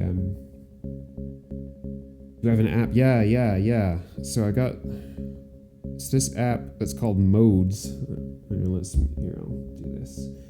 It's called Modes. You can get it on like the App Store, and it has some modules on it. Certainly not all, but like if you add it, like it has a bunch of Erica Synths modules, some expert sleepers, some make noise ones, most of the mutable instrument stuff, including all like the Parasites firmware and that sort of stuff. It's like a really handy just like cheat sheet. That's what I've been using for all this, because like, you know, going through the manuals is a pain in the ass, right? Especially I was saying earlier, I have a Disting Mark IV here, and like the manual for that is like 100 pages long. I don't want to have to go through it, so now I can just like scroll through and find which thing. And they have tags on all of them too. So if I'm like, I got Disting Mark IV and I want to know like I want a VCO out of this, or an oscillator, I guess is what they put it in here, then I can, look, there's all the ones that are oscillators. So yeah, it's handy. You should definitely look for it if you think that there's an Android version of it. I can't remember. It's definitely on iPhone anyway. Let's put this back in context again in here.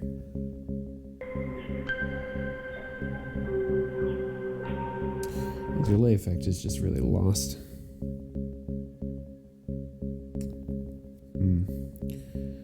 I'm going to go back to the drawing board with this. Let's just go on its own here again. And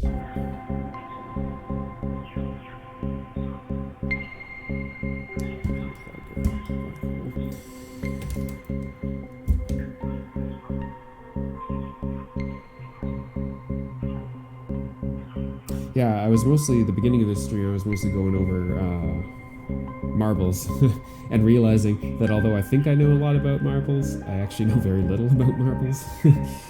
It's more complex than you'd think, but that's the sequence that I've got going on here actually is not the bass line, but this is pretty much all marbles. Yeah, the only thing that's not is the trigger sequence that's coming from the vector sequencer here. I got tired of, marbles in this green mode here, the branching mode. Sure, it generates a trigger sequence for you, but it's not really song-like in any way. So instead I have marbles advancing the sequencer in here on this part, which is a really cool feature. I like that. And then I've got a locked with some Deja Vu setting over here, so that we get something that's relatively quantized. Yeah, marbles. Yeah, it is strange. The part that I think I still understand the least is Deja Vu, because I hooked up steps through that smooth continuous output just to try to get a little more variety in the pattern. And it's weird because I expect that if you have Deja Vu in the 12 o'clock position, it's supposed to be a locked loop, right? And so I was like, okay, so if I influence steps, it's going to change the values that would get picked if it wasn't a locked loop, but it is a locked loop, so it shouldn't change anything, but it actually changes everything. So I don't know, I feel like I need to read the module, watch some more of DivKid's videos again. He always makes amazing videos on this stuff. That's how I learned half of it, but yeah. And then I found this cool, making this interesting bird-like sound from patching in position into clouds. I got clouds in dual looping delay mode with, lots of reverb, as is pretty standard for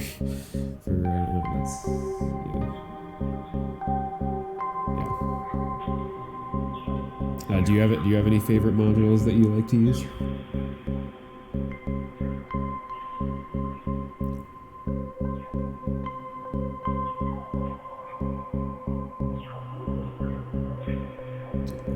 I'm not 100% on this bass line.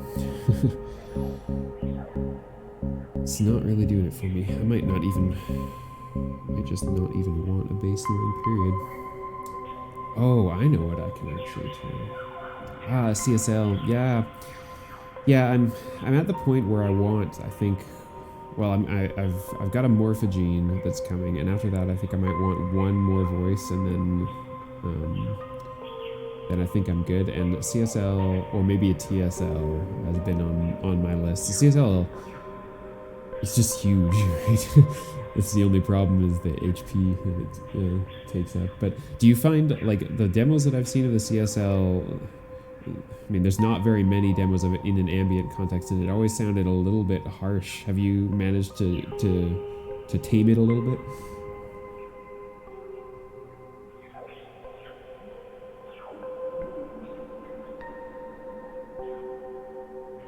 Meantime, it's going to use the DSP again. It has a drone bank that I've never tried that might be cool. So let me patch it up again. See where this goes.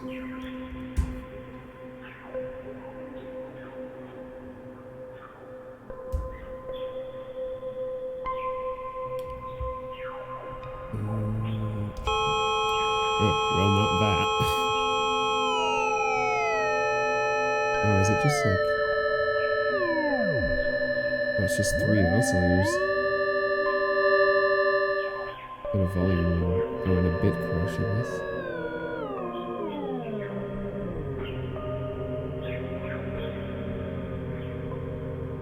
If I tune this right, could get something interesting. I don't understand why the bit crush just influences the pitch. There's probably some explanation for it. More normal sounding than a DPO. Okay. It's good to know. I was actually tempted. There was a DPO on one of the modular trade groups that I belonged to that was like ridiculously discounted, and I was tempted to take it, but I guess I'm glad I didn't. Compared to the CSL anyway. Instro puts out some really neat modules. I've always been curious about getting, what is that one, the chord egg or whatever that generates chords through sequencing and stuff like that. But I found the Plaits chord mode and Vector Sequencer has a chord mode in it as well. Have pretty much removed the need for me to get that. But I've always been curious also about that weird. Have you seen that one module they have that like hooks up to a thing that you're supposed to connect to, like a plant or an organic thing, and it generates like random CV but like based off of the plant?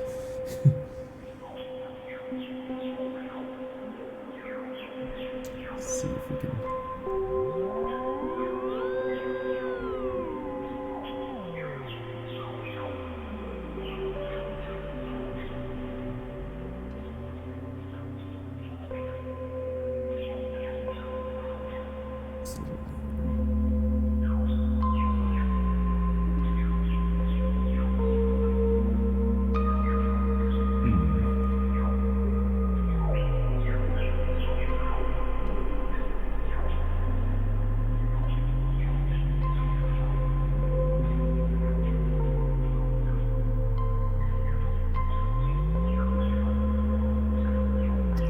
Trying to find something that sounds good. Yeah, I actually had a Morphogene really early on in my modular career, and I made that mistake that everyone does when you first start in modular, I think, where you're like, okay, I'm gonna buy all these modules, and then you're like, I don't know how to use any of these things. Wow, like, oh my god. And then, yeah, I couldn't figure it out, and then I traded away for it, and then like 6 months down the line or a year down the line, I'm like, oh, I should not have done that. Because I had a nebulae, like the other qubits version of the Morphogene, and I didn't like it. It doesn't do like sound on sound like Morphogene does, which is more interesting, I think. So I got rid of that, and now I'm moving back to a Morphogene. Yeah, I heard about that stereodipole filter because that's another. I have a QPass that's coming that I'm going to try out for a filter. But that was the stereodipole was something else that I had recommended to me on Reddit actually, but I can't. I'm in Canada, so I don't have the options for places where you can buy modular. There's one store in the whole country, and if it doesn't have it, then I have to order from the States, and then it's like paying duty and the US dollar exchange rate and blah blah blah. That's good to know. The demos that I've heard of QPass sound like fantastic. Especially, I've seen a lot of Morphogene through QPass and like, yeah, wiggling all the filter parameters to make some really like dynamic, evolving sounds. So yeah, I'm really looking forward to that. It'll be here in like a couple weeks, something like that. So when that happens, I'll probably do a stream where I like take it out of the box, plug it in, and then see what happens. So, all right, let's see if I can get something that sounds decent with this one.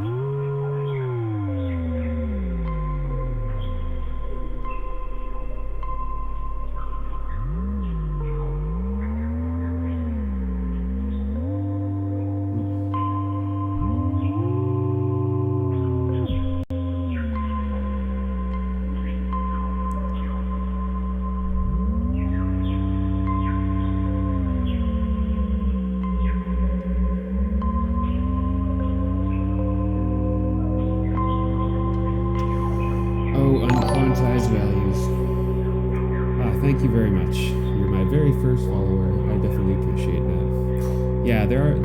I found 2 or 3 other people that stream modular, like not VCV rack, but like actual modular on Twitch. So it's a pretty niche thing to a degree, I think. but yeah. That's why I decided to do it on here. I have a pretty successful YouTube channel, but and I've done some tutorials and stuff like that for people. But I was saying earlier on the stream, actually, I've got tired of editing tutorial videos because it's really involved and whatnot. So I want to keep doing streams where I look at one module and talk about what I know about it and play around with it and discover new things and screw up and so forth. It's much better than trying to get it perfect and have an edited video where everything works, because in reality, to do that video, I've taken like 20 takes, to put it together. Alright. Am I gonna get anything out of this that I actually like?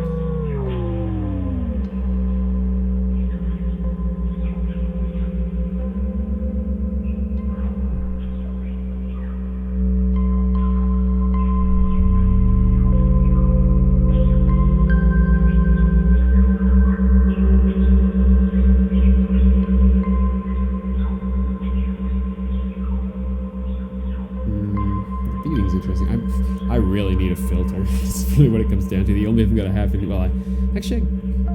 can't put it through the lo-fi. I only could put it through the lo-fi junkie on one channel. Just see if it does anything. But that's really all I have for filtering.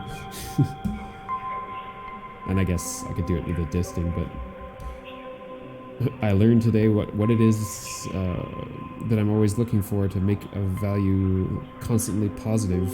And disting has something like that. It's nice. Alright.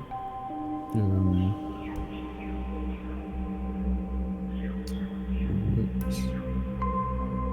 Listen here.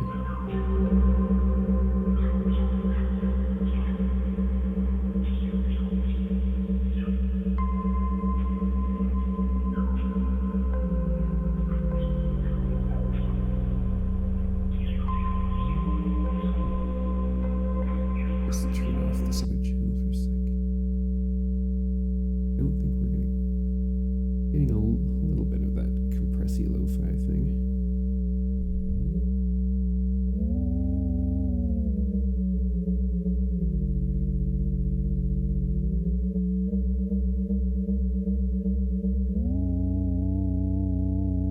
I want to get a little bit more interesting sound out of this, but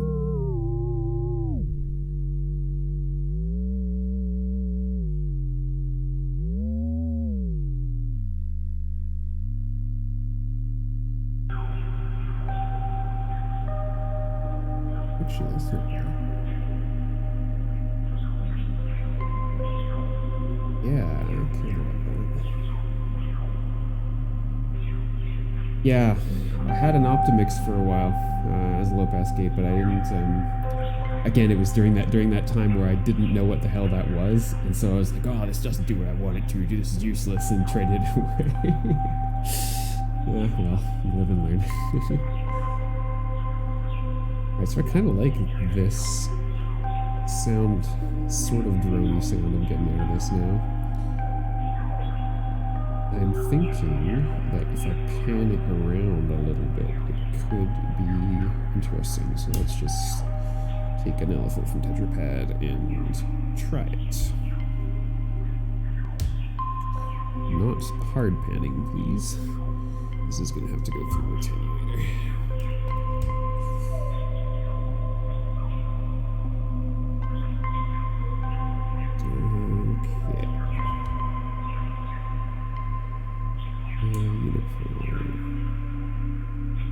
A little bit, and not so fast.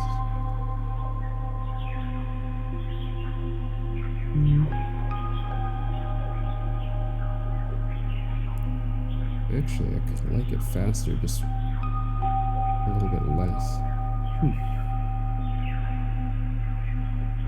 Yeah, the telharmonic is a really interesting beast.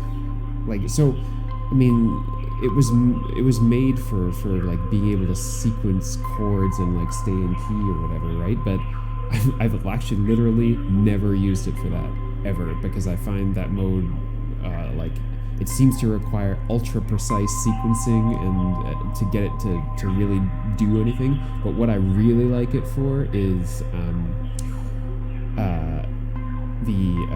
what the heck is it called? The shift register mode that it has. Why don't I let me patch something up for you real quick. We'll mute the rest of this and I'll show you what it sounds like, because it can be really cool. So in order to do this, we're going to have to come out of something like P. Sounds decent to start. So the shift register mode basically like takes those three, so it has three voices to it that are all controlled to make this chord, right? And the shift register mode lets you so it'll pick three notes, and then when you send it a gate trigger, it will one of those notes will shift, and then it'll pick another note in the sequence. So you get this like sort of evolving drone. Or if you're just doing a drone like this, you get an evolving drone that always has like different notes falling in and out of it. It sounds really cool. So let's just pick some things up here. Let me reset and get a gate. Okay. Gate. Yeah, and we'll make it a little faster. Right now, obviously not useful, but it's not in the mode, so you hold it for a bit. All right, yeah. Oh, I even patched it to the wrong thing. So you have to patch it to D gate. D gate tells it pick a new note, and then you have to patch some sort of like random value to degree. Let me grab another chord. Let's take X3 out of Marbles.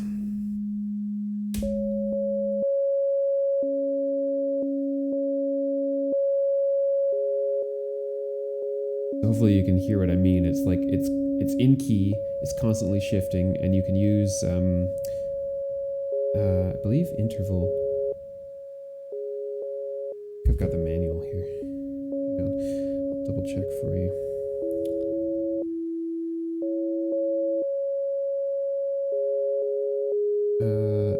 So between interval and degree, one chooses the chord, or the chord type, so like major, minor, etc. And one, I think one chooses the inversion, I believe. So where is that setting on shift register? Yeah, interval determines which notes can be accessed by the degree parameter. So like it can pick notes that are in a suspended chord, or minor triad, or major triad, octaves and fifths, chromatic, or octaves only. So I think, that would be suspended chord. It's in minor chord mode right now, or minor triad right now. So yeah, I've done a few pieces in the past, doing a bit of modulation of flux and centroid, like in time with this, while it's changing, and then dump it into a bunch of reverb. It sounds really cool as like a continuous drone. You get the right, and then you'd patch like the root of like the key that you're in into tonic or something like that, and then you get. I wonder how this sounds with everything else. Out of key. That's what I thought. Anyway, yeah, I will probably do something with Telharmonic again, because I do like it for that. But you are right that like people are conflicted about it, because.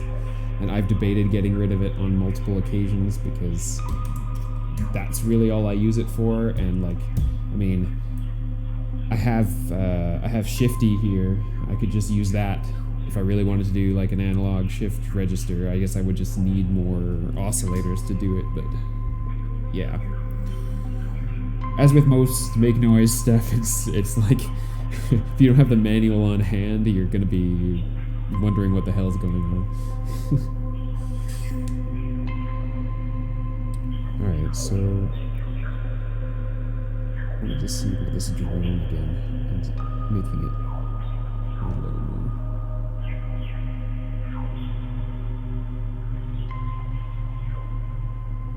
The hard panning is too much, but.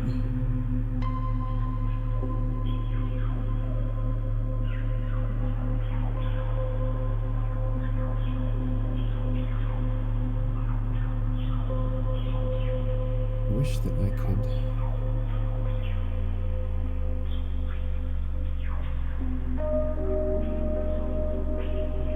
That was a cool little random thing generated by Marbles.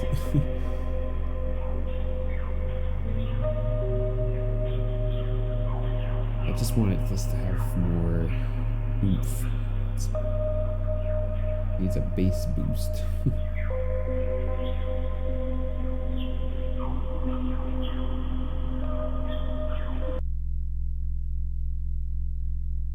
If I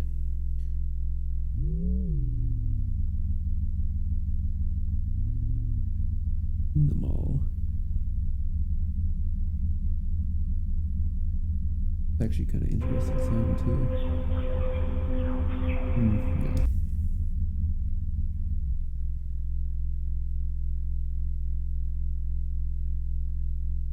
The overall level, and then this was coming in on 2, right? If I give it more. It's already almost clipping, but not bad.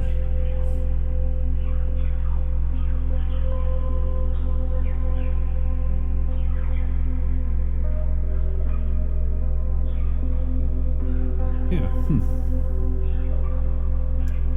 sort of like where this is going, but I don't know if you find this when you're making stuff, but it's a lot. I build up a lot of things, and then I'm like, now where do I go from here? It helped me a lot getting this mixer, because it's trying to fade things in and out before. It was a giant pain in the ass, and having pre and post sends for reverb and whatnot is awesome. Which reminds me, I don't think did I send this to reverb? No.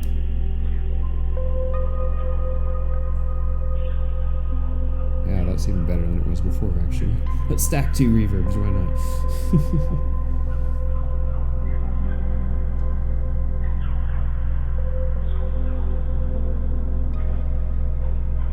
Oh, that's really sounding a lot better, actually. Cool. Okay, what else could we do with this?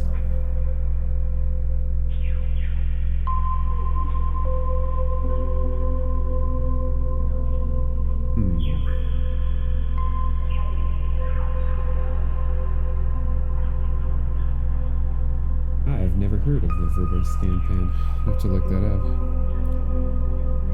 I got it mostly because at one point I was actually like, I'm gonna make techno instead, because ambient is so amorphous, and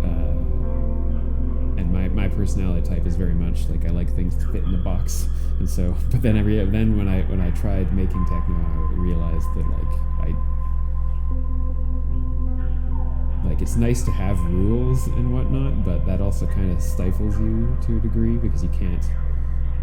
It's really hard in techno to just randomly experiment with this and find happy accidents and then be like, that's cool. At least I think. But yeah, so I was like, I'm gonna do techno. I should get this because it'd be really handy to be able to swap between A and B parts and blah blah blah. But I've never used it for techno. It is actually really nice to have the cue. I don't know if the scan pan has a cue, but to try to bring things in at an appropriate time, being able to cue it up and then send the volume up when you're ready and everything's working is nice.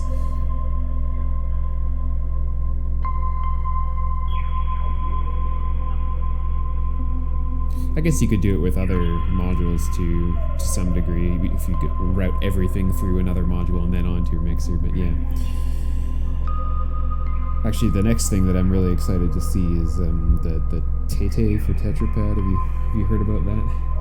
Awesome. Cool. I will have a listen to that when I am done here. Thank you for putting that up.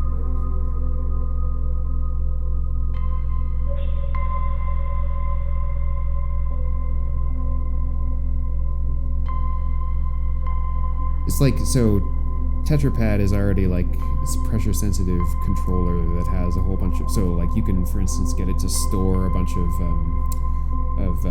voltages in it, and if you like press on certain parts of these pads, it will send up to 8 voltages out to different things, so you can like sort of like a preset thing.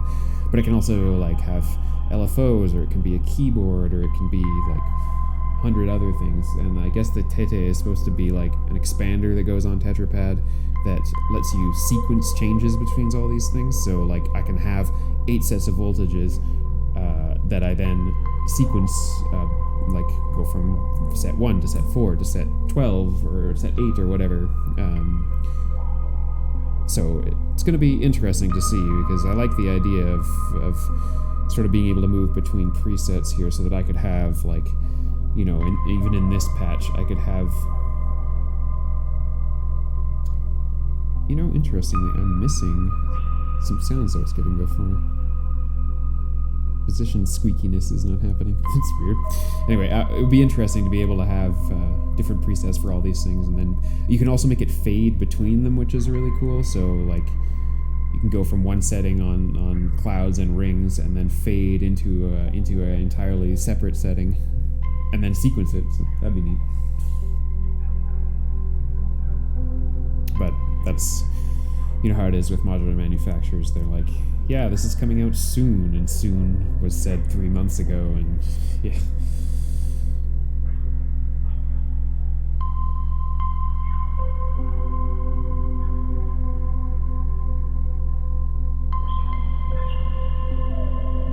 Yeah, it's interesting. The squeakiness is, I guess it's just random from Marbles. Comes and goes.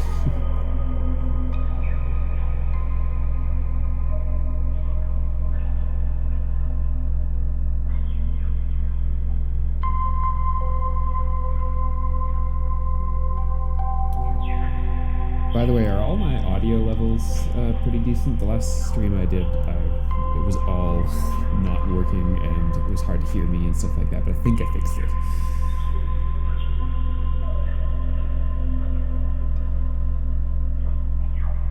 Let's maybe do something with Plaits. And the vector sequencer. Excellent, thanks. Yeah, actually the most recent thing that I got was this vector sequencer here, because I've gone back and forth between I think every type of sequencing imaginable in Eurorack. I've had it sequenced from my Digitact, I've had the Rene, I've had Fluxus 1, I've just used Marbles as a sequencer, I've used the Ornament and Prime as a sequencer. But there's a guy on YouTube, I don't know if you've seen State Azure on YouTube. He does some amazing ambient stuff. That guy is like a genius. And he started using this sequencer, and it's crazy good for ambient, because it has these generative modes where you can tell it to generate a pattern, but it's not like totally random. It's like different styles of generating patterns, so that you sort of like conform to a theme to some degree. And then you can hit one button and evolve that pattern, and it'll just like slightly change a gate, or change one note, or like shift things a little bit. It's really cool, which I will do right now. So let's, where is this coming from? Pitch 2, yeah, alright. We'll stick with track 3 for this. So, go for octave, gate, actually, yeah, let's use this gate that we were using before when I was doing the bass line. Oops. Yeah, do you have a original Rene or the Rene Mark II?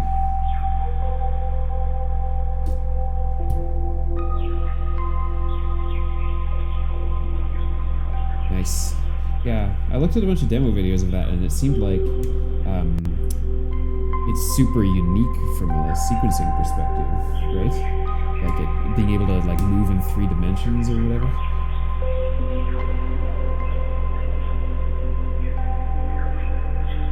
Triggering. Not way too much, but let's clear it apart.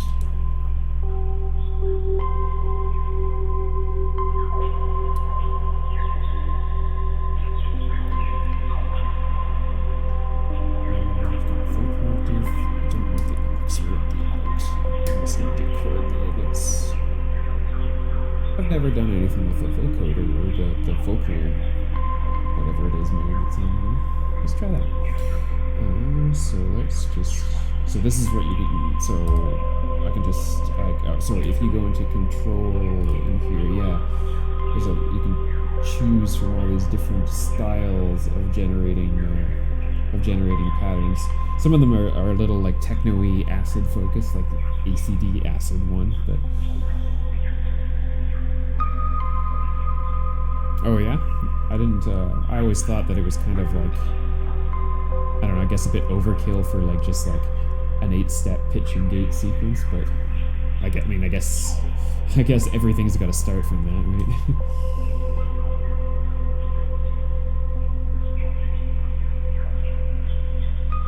Okay, let's generate a sequence.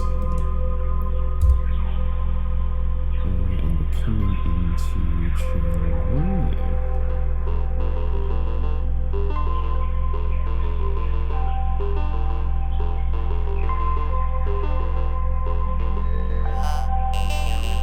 This is such a weird moment.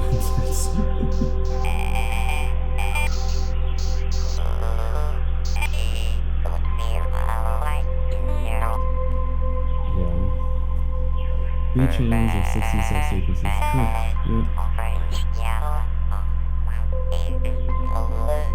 Yeah, the main reason I didn't go with that, other than finding the vector sequencer, was that I thought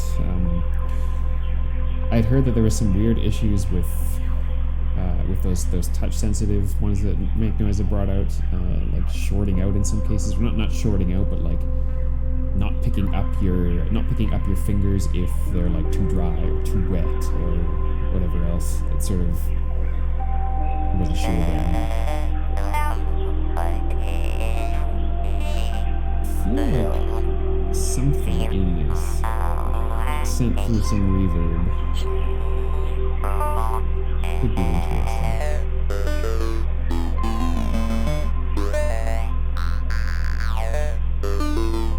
Should be literally the first time I've ever used this if I do.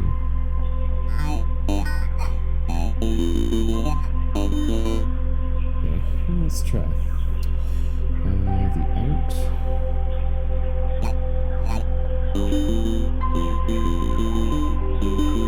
Right? Yeah, it totally does.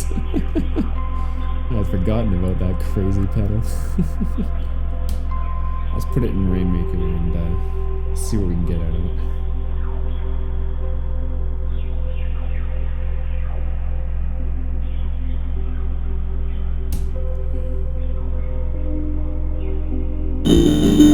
Jesus. Whoa, sorry.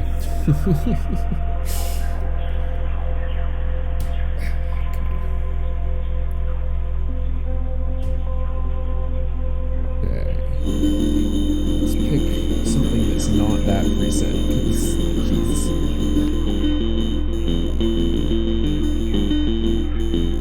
Maybe if we do SGH.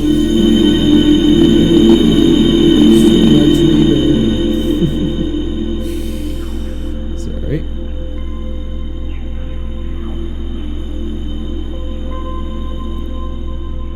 Yeah, I don't think that it's gonna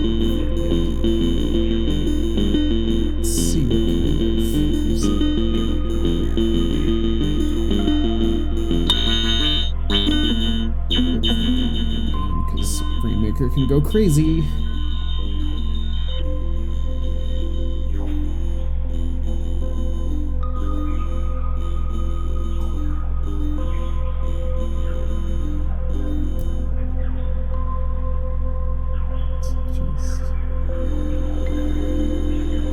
I need a shorter reverb if I'm gonna do this. But I've used all my reverbs, right? Yes. Okay. Let's just try some more presets.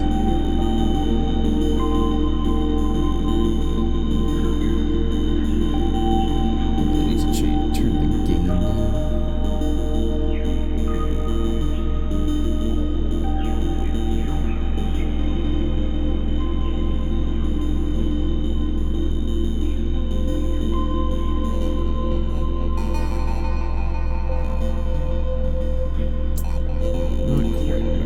You know, let's start from scratch. I haven't done that in a while in Rainmaker. This is like, I don't know, Rainmaker is the most immensely complicated module that I think I've ever dealt with. But like, although it is complicated, it's not hugely hard to use, I don't think. So let's just add a tab.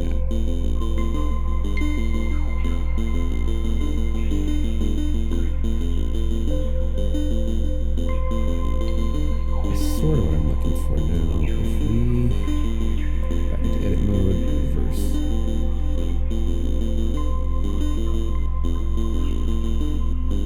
This is sort of more like what I was hoping for.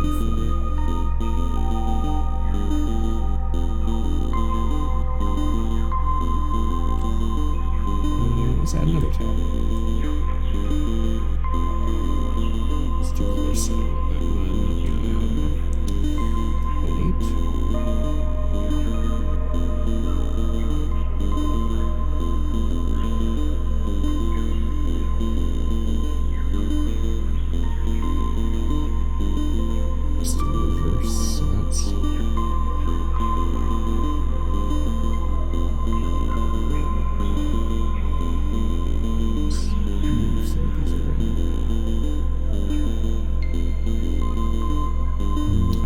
Spread this out in stereo, but maybe. Let's give this a new pattern because let's choose a different generation mode. So those acid 2, this is like with slides. Yeah, that's not gonna work. This is Berlin 1. I don't know what that means.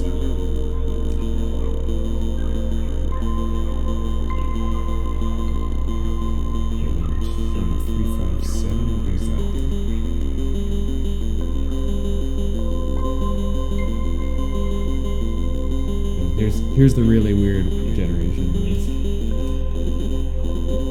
like it like makes a pattern, but like randomizes the speed, so it's all over the place. This one's even crazier.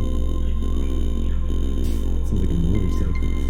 And then there's truly random moves. Let's just go back to acid project file. Alright, I have to clear the whole pattern because it's messed up all the tones.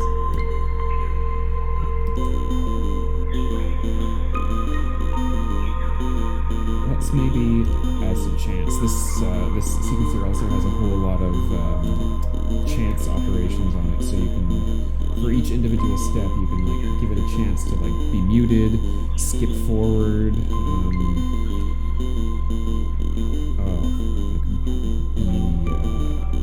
gosh, I can't remember all these symbols. Ratchet, move up some random amount, or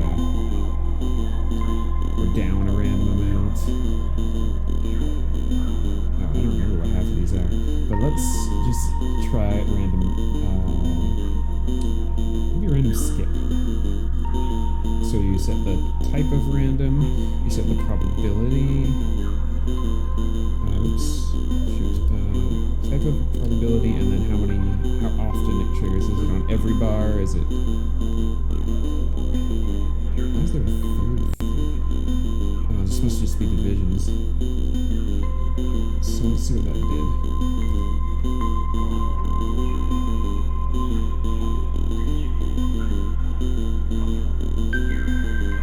All that did was skip the step. Maybe I'm looking for more.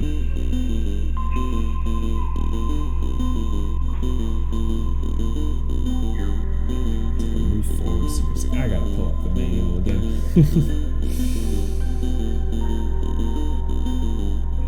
Still getting used to this, and there's very little information on the internet about it. So that's mute, that was skip. Oh, this is jump. Yeah, okay. So what I want to do is jump anywhere. How about that? And then this is set up to jump some amount of probability. Let's do it.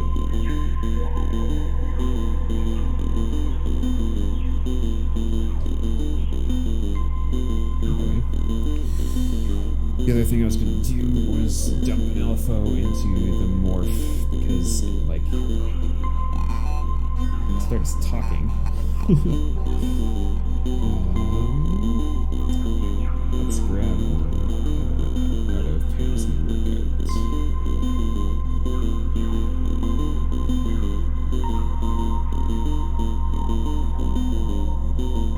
Just so sure I like that jump, but that was worth a try. Obviously not a sine wave that's that fast. So I need a multi. No, I need 5. No, I need multiple.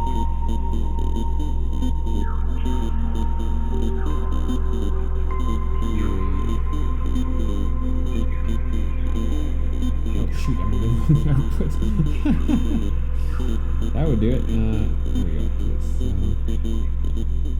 Divide by a lot.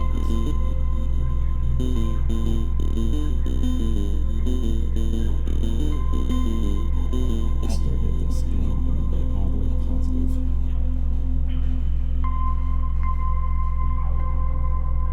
I think I chose random on this. Whoops. Oh, it's gate. Yeah, that's not gonna help. Where's my sound?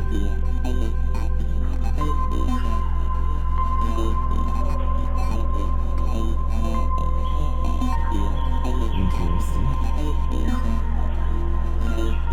It doesn't sound as smooth as I would have expected. Like from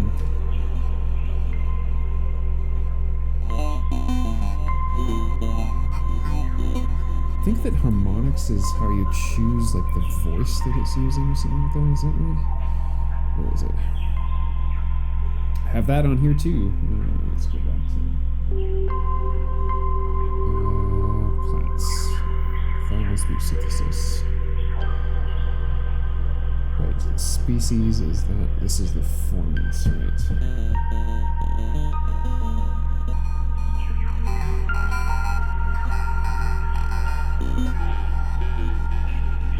I think this is the one that's the voice.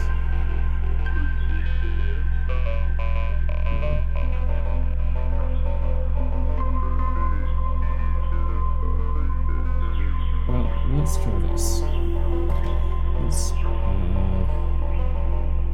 melt this out. Go into the morph. Let's also do the harmonics.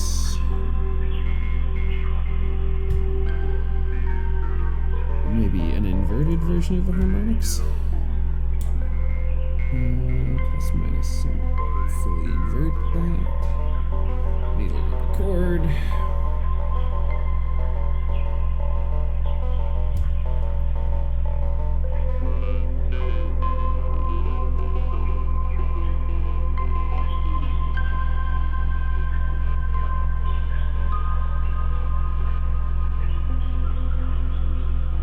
Just tried putting it fully wet on Rainmaker just to see, because then it's just the reversed feedback.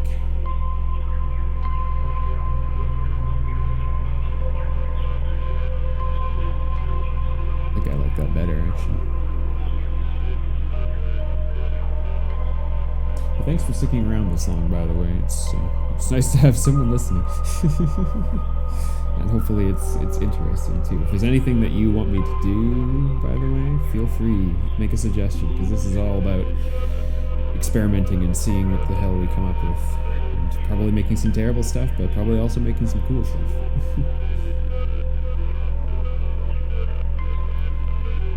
Yeah, I'm liking this quite a lot.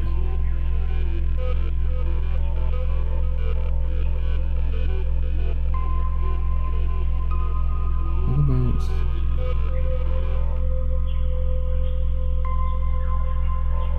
this bit of reverb? Little coast reverb.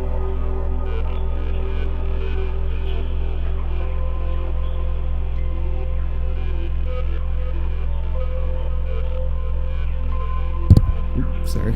Bumped the mic. Yeah.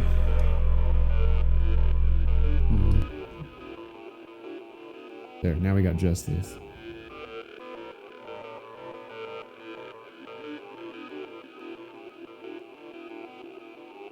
This is turning out pretty cool. I didn't actually expect this. I might even use this.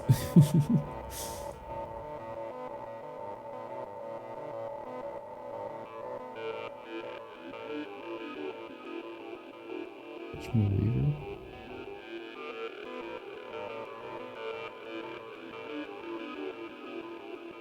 Then I can hit evolve here. That just ever so slightly changes the sequence. Sometimes it's like not even, you can't even hear it, but another tap.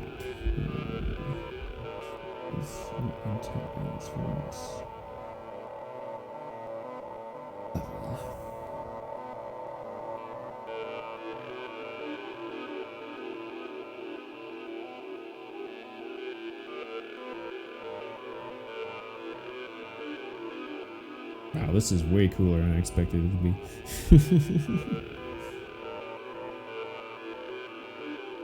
Sounds kind of bit crushed. Yeah, you're right. Don't have the comb turned up. Well, yeah, the comb is definitely off, so it's not that. Could be the feedback tone, actually. I like keeping things in dark tone most of the time, but let's take that last one. No, that can be center. Let's add the last tap. All right, let's do tap 16, like really quietly. Maybe a pitch shift one of them. Crap, music theory. 7 semitones is a fifth.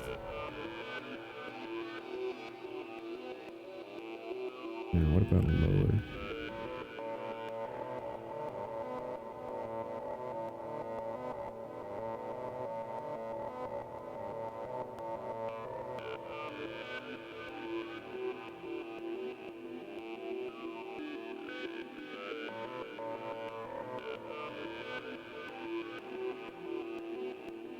I don't know if I hear the difference.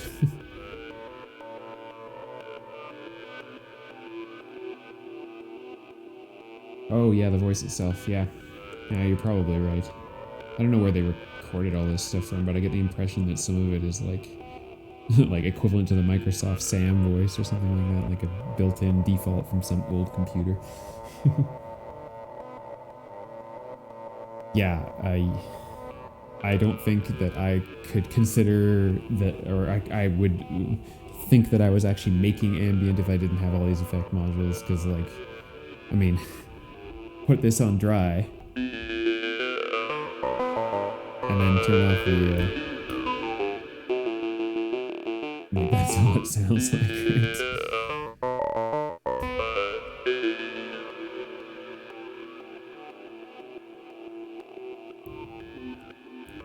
The one thing that I would not necessarily suggest, because everyone does it to start, is getting a not a rainmaker, clouds. They're like, it's useful, but I find that the clouds really touchy and easy to make. It's easy to make something that sounds good, but it has one sound, and that's it. Like, it doesn't really do anything else.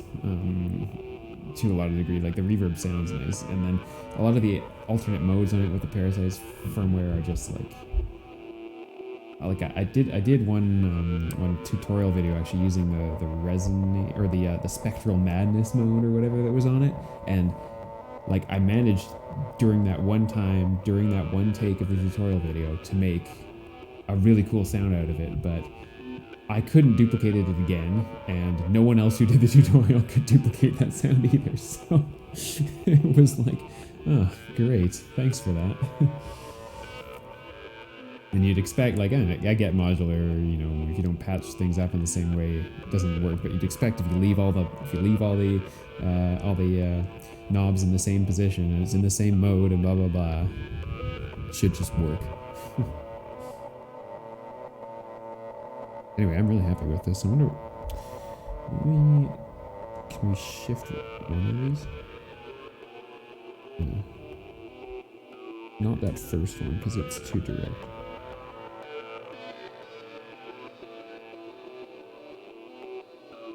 don't think I'd want to pitch shift one of the ones that's off to the side, pan, because it gets distracting.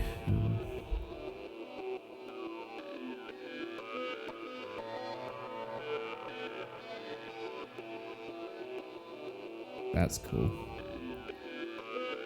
It's interesting with the Rainmaker. I've never modulated it in any way before. I've only ever set something up and been like, okay, that sounds cool. I should give that a shot. What can I modulate on here? Feedback, pitch shift, tone, and then comb stuff, and then there's mod A and mod B, which I have not used. Mod A destinations. Filter cutoff. Tap balance. Tap filter Q. Size. Feedback. Detune. Oh, right, like the feedbacks. So you can detune the feedback on its own. Feedback tap number. Delay mods. Groove type. Delay went dry. This is all going to be comb. Stereo spread. No. Id. Oh, okay. Maybe if we modulate the... Where was it? Where was the filter key? Yeah. Won't really do anything without having filter turned on all these tabs.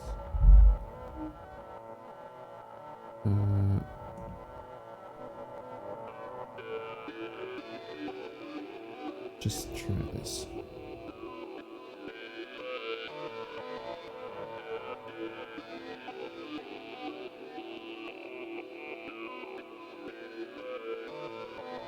It's interesting, it's actually starting to become sort of rhythmic. Okay, so you hook things up to your computer. Yeah. It's nice to have those end of chain effects. Like at some point, I want to get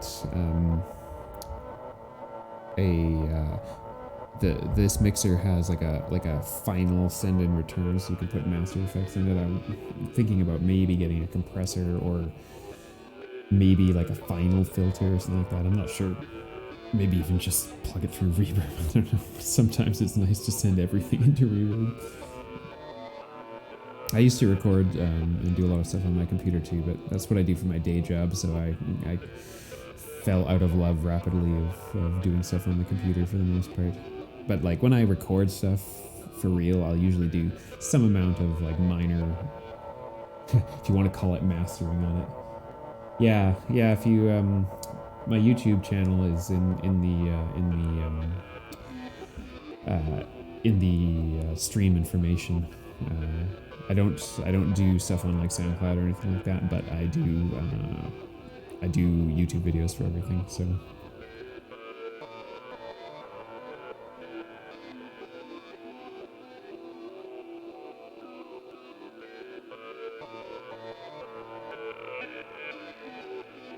not so sure about this filter key thing. Maybe if we change the filter type.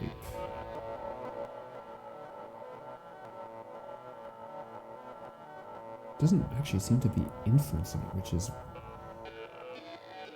a bandpass filter, so I guess if I set the filter cut, just temporarily mute all these other tabs so we can hear this filter.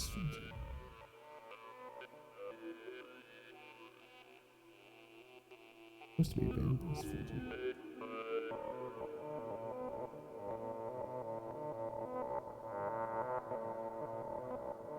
I wonder if there's a range in this. No, I don't think so. Yeah, thanks. Let me know what you think. Like I said, I've done some tutorial videos on there too, but I'm mostly I'm mostly done with those now. There's way too much time spent editing. So for modulation, I'm not sure that this filter cue is going to be that great. I just unmute all the other tabs again. 6, 12, 16. Or 8, 12, 16. Whatever. So what other modulation options? Tap filter cue, tap balance, the cuts. Or wait, did I even? No, I did set it. Okay, green size. Maybe the D2.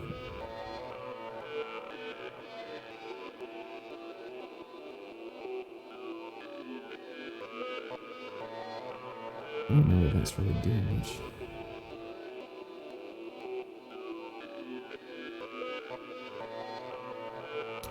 What the heck? Like,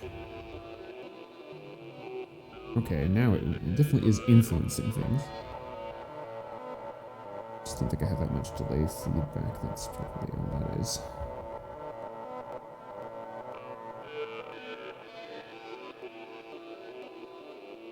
What is groove mode? Groove tap. Oh, I don't have that set up great. Definitely don't want the wet dry. The calm is too crazy. I don't want to mess with that. Oh, you can modulate the presets. Let's see if we can do this. Oh, sorry. I didn't realize I had okay, around here. Okay.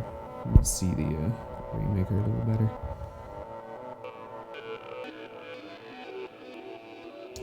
I'm still not sure what to modulate in this. Kind of want to modulate. Is it tap balance? No, that's the panning. Can you not modulate the tap panning? Oh, maybe. I don't know. Okay, what does this do? Okay. That pans everything around a little bit. That could be cool. Alright, let's do that. Wow, what do you use in your rack for LFOs, Dharma?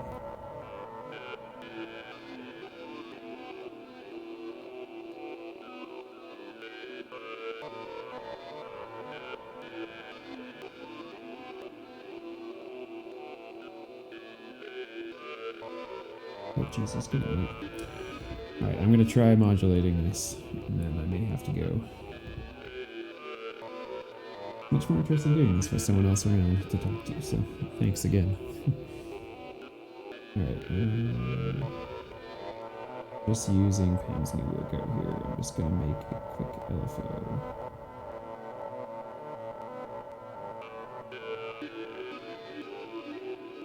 Oh good, there's already an attenuator in here. Oops. I'm definitely running out of space to put cables.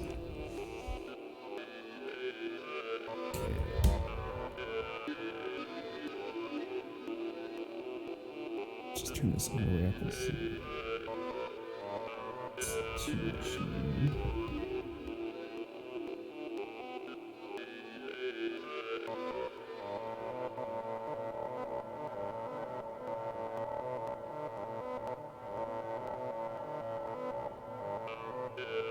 Yeah. Batumi I've been considering too, because like I'm usually using PAMs or Tetrapod for LFOs, but like PAMs is really menu heavy.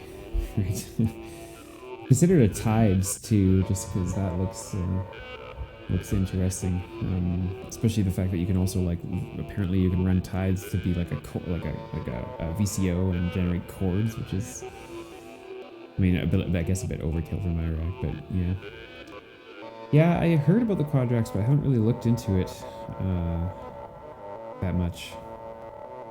I really should, you know, it's a Canadian company, I should be like patriotic or whatever, but I will have a look, because LFOs, so now that I got the Morphogene and the QPAS coming, and Tete is coming out at some point, but who knows when,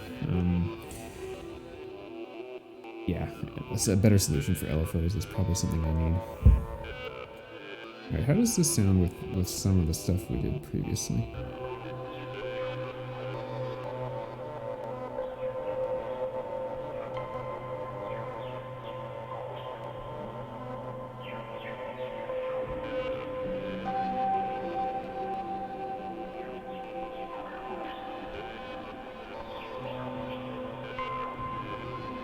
It's pretty interesting.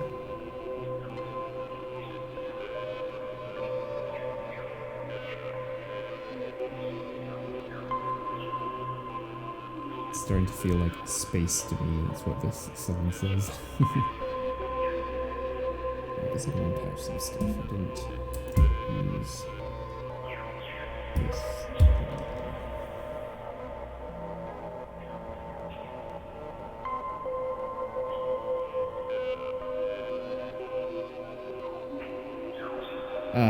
You would think that IntelliGel would be decently priced, but because the Canadian modular market is so small, they price everything in USD anyway.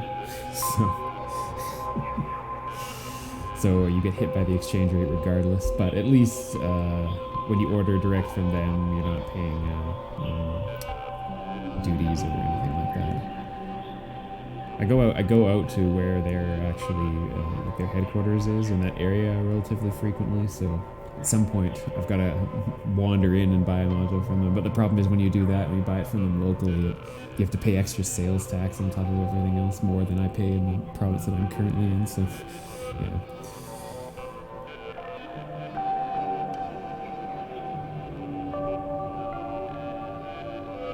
Yeah, sometimes I like how these two stereo channels are morphing together, and then sometimes Marbles generates something weird. But I am definitely going to have to remember this trick with the vocal simulator mode or whatever, and having reverse through Rainmaker. That's really cool.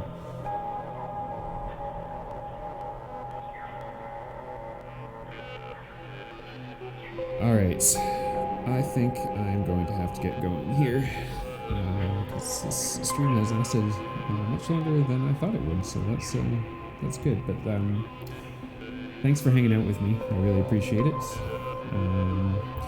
Yeah, and I will be getting together a more specific or dedicated streaming schedule coming up soon. So yeah, keep an eye out for that, and I'll have a look at your SoundCloud, and I'll let you know what I think. All right, have a good one, and yeah, thanks everybody.